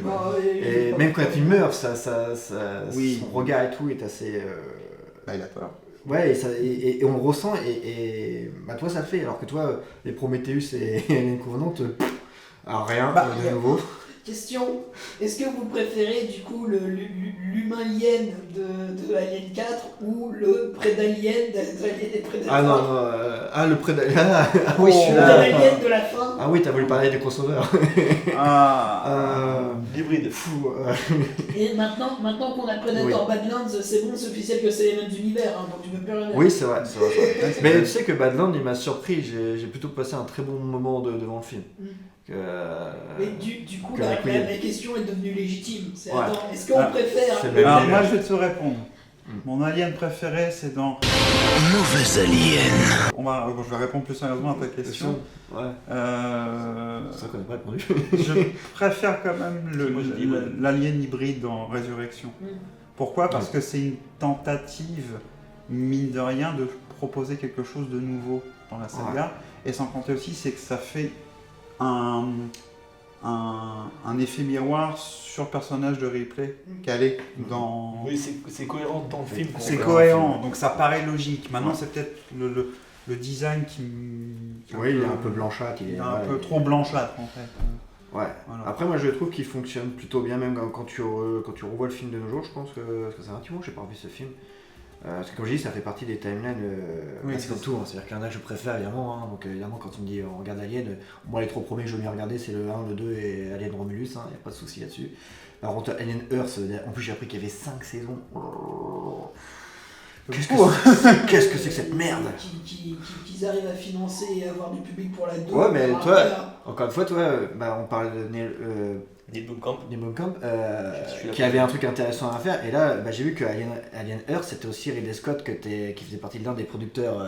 Ah oui, maintenant je crois qu'il dessus. se met en tant que producteur sur tous les trucs maintenant. Et donc toi, avec Predator Badland, on comprend rapidement, ça y est, bon, ils ont l'univers et les 2 univers sont pareils, sauf que si tu regardes la série, il te fout aussi Blade Runner. T'as un personnage, c'est le même. Ah oui, c'est vrai qu'il veut C'est faire le ça, même. Ridley Scott. Joué par Timothy Olyphant dans la... Donc, en C'est gros, le même personnage. Ridley Scott veut combiner Alien et son Blade Runner. Oui, ça fait c'est des un années truc qu'il qui- ça fait qui des années les qu'il veut années, le faire. Ça fait des années qu'il Ça veut n'a le faire. rien à voir. En fait, pour lui, c'est le même univers. Mais de coups, de doigts, de quoi? Je sais pas, il veut faire son Scott son Marvel. Voilà, son C'est d'ailleurs pour ça, d'ailleurs, le plan d'ouverture d'Alien Covenant, c'est l'œil de David qui s'ouvre. qui s'ouvre. C'est une référence Ah, Blade Runner, au- ouais. ouais. Ouais. Mais C'est pour ça. Et dans Alien Earth, t'as carrément le même personnage. Mais c'est débile. Non, bah écoute, C'est- dans le prochain Alien qui s'appellera, je sais pas, Alien, tu sais pas. Alien, je sais pas.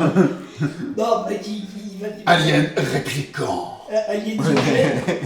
Non, mais il va faire une référence à autre chose, donc Alien Platon. Il va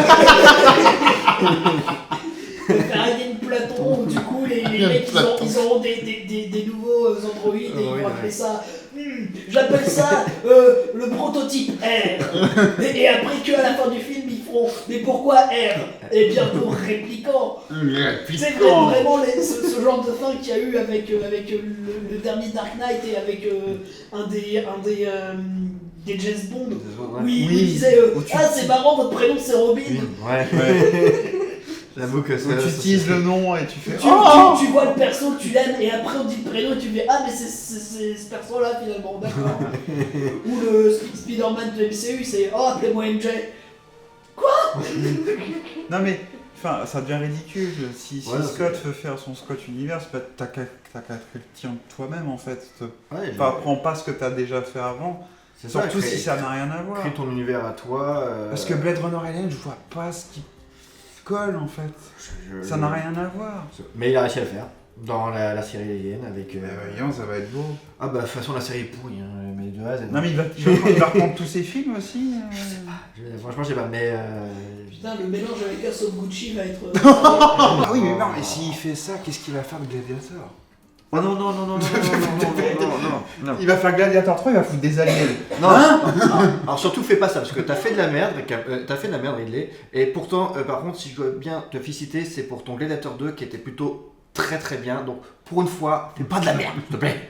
Il va tout mélanger. Pour une fois que t'as réussi à faire un truc bien, comme Gladiator 2, ne fais pas de la merde, s'il te plaît. Il va tout mélanger. Il va expliquer pourquoi Néron a brûlé Rome, c'est parce qu'il y avait des prédateurs. Partout. Il y avait des aliens, il y avait même des réplicants. Il y avait des aliens et des réplicants, il a tout cramé. Il a tout cramé. Il passe pour un fou, mais il a quand même sauvé le monde. Mais ouais, voilà. Non, faut qu'il arrête, Mais en tout cas, voilà, c'est un film qui aurait mérité d'être fait Qui jusqu'au bout. faisait vraiment envie en plus. Qui se faisait vraiment envie. Bah, en fait, comme tous les films, bon, hormis le cas particulier de Richard, parce qu'on va dire que le réalisateur, lui, bah, il a fait autre chose avec, mais il a fait un grand film, mine de rien, avec. Donc, tu sais, Terry Gilliam, c'est autre chose par rapport à son histoire. Oui. Mais en d'autres termes, on a parlé quand même de films qui, surtout les vôtres, celui de Kevin, j'aurais aimé le voir, bordel de merde. Ah putain, non. Attends, j'ai un Carpenter. Ouais, Carpenter, Kurt Russell, scénario de Shane Black, produit par Walter Hill. Ouah, j'achète moi. Ah mais totalement, j'achète. Ah oui, non. Et le mien qui est un peu particulier parce qu'il a existé mais après il a disparu. Donc parce que le réalisateur il s'est embrouillé avec le producteur et puis il l'a jeté à la poubelle. C'est pas sa femme, tu m'as dit Oui, c'est sa femme qui l'a fait parce qu'il est décédé. Décédé. C'est sa femme qui Et sa femme a pris copie. Voilà. C'est triste, C'est triste, mais je pense que ça fait partie de l'histoire du cinéma, ça. Ces films qui devaient exister et qui malheureusement ne se sont jamais faits. Et il y en a plein. Il y en a plein. Il y en aura encore aujourd'hui. Et il y a même, ça existe encore, parce que regardez, je vais en citer un qui est assez récent, mais il y a des films qui ont été tournés, montés et qui ne sortiront jamais. Je pense à Bad Girl. Ah oui, c'est vrai ça. À moins que t'as des patrons de la Warner qui changent d'avis, qui disent tiens, pourquoi pas. Ouais, c'est vrai ça, oui. mais le fameux Bad Girl. Après, on a aussi les mini-espoirs, par exemple Coyote versus Acme qui s'est fait racheter. Qui va sortir. Qui du coup va sortir. Mais après, c'est vrai que oui, du coup, malheureusement, c'est aussi très commun parce que je voulais revenir du coup sur ce que j'ai dit, le film qui en fait a été modifié. Là, heureusement, le cas que j'ai présenté, c'est modifié par le gars qui faisait le film. Voilà. Beaucoup trop fois, c'est modifié par les producteurs et ça fait de la merde. Ouais. Bon, et après, du coup, les director's cut arrivent des fois à sortir, et puis des fois, ça fait un peu mal. Et puis des fois, le réa, il est un peu occupé par un deuil, et du coup, il se fait remplacer par un mec qui s'avérait être un salaud, et puis du coup, ça fait un film nul. Et le problème, c'est que le réalisateur qui est sympa quand même a des fans un peu trop nerveux, donc du coup, il arrive à faire une version 4 heures de son film, qui est sympa, mais 4 heures, c'est un peu long. On sait pas du tout de quoi je parle, bien sûr. Ouais, du tout. 4 heures, c'est long, surtout pour ce que ça a raconté. Après, ça le raconte de manière très belle, mais c'est long parce que 4 heures. Voilà. Il y a aussi, on a mis, je vais le citer quand même parce que bon, ça fait partie de ces réalisateurs qui, tout comme Terry Gilliam, pardon, à la poisse. Et c'est un réalisateur français. Gans. Bah oui. Ah non, mais on peut plus raconter la carrière de Gans par les films qu'il a pas fait. Voilà. C'est incroyable. Ouais. Ah oui, Gans, il avait comme projet de faire le film Rahan. Oui. Wow, alors ça j'aurais dit... Avec Marc Dacascos. Quand j'étais gamin, putain, j'étais bouffé les cassettes.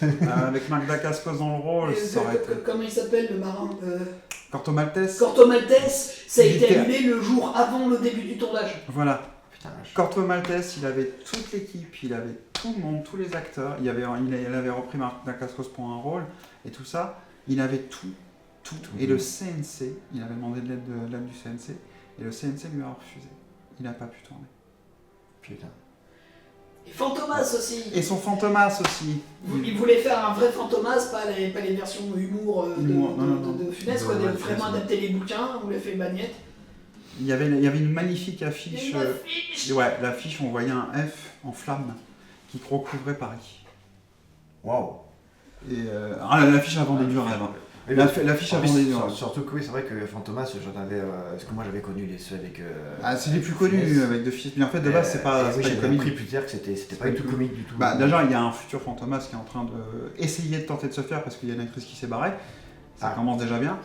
Ouais, ça commence déjà bien. Peut-être un futur projet avorté. Ah, peut-être. Tiens, oui, c'est pareil, en parlant de projet avorté, une petite pensée à tous les fans de Buffy qui ne verront pas la nouvelle série sortir.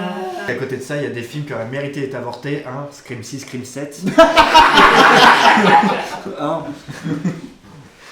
Tu peux rajouter le dernier aussi. Il m'a dit. Le 7. Si, c'est le 7. Et le 8 qui va arriver parce qu'ils ont annoncé un 8. Voilà. Je sais que tu l'avais mentionné tout à l'heure, mais le Justice League de George Miller. Oui, le Justice League de George Miller, que je l'ai toujours là d'ailleurs. Ouais, moi aussi. Il arrive à faire un putain de Justice League, bordel de chien, pardon. Il y a plein d'autres films comme ça, et ça continuera malheureusement, ou heureusement par moment. Il y a des moments où, comme tu dis, je te rejoins là-dessus, il y a des moments, c'est des films qui sont sortis qui auraient dû ne pas sortir. En tout cas, merci messieurs pour vos choix. Pour la prochaine émission, je vais vous proposer un truc. C'est quelqu'un que vous connaissez qui me l'a soufflé. Quelqu'un qu'on connaît qui l'a soufflé. Oui. Et si elle voit cette vidéo, je lui fais un grand clin d'œil et elle va rigoler. Érotique.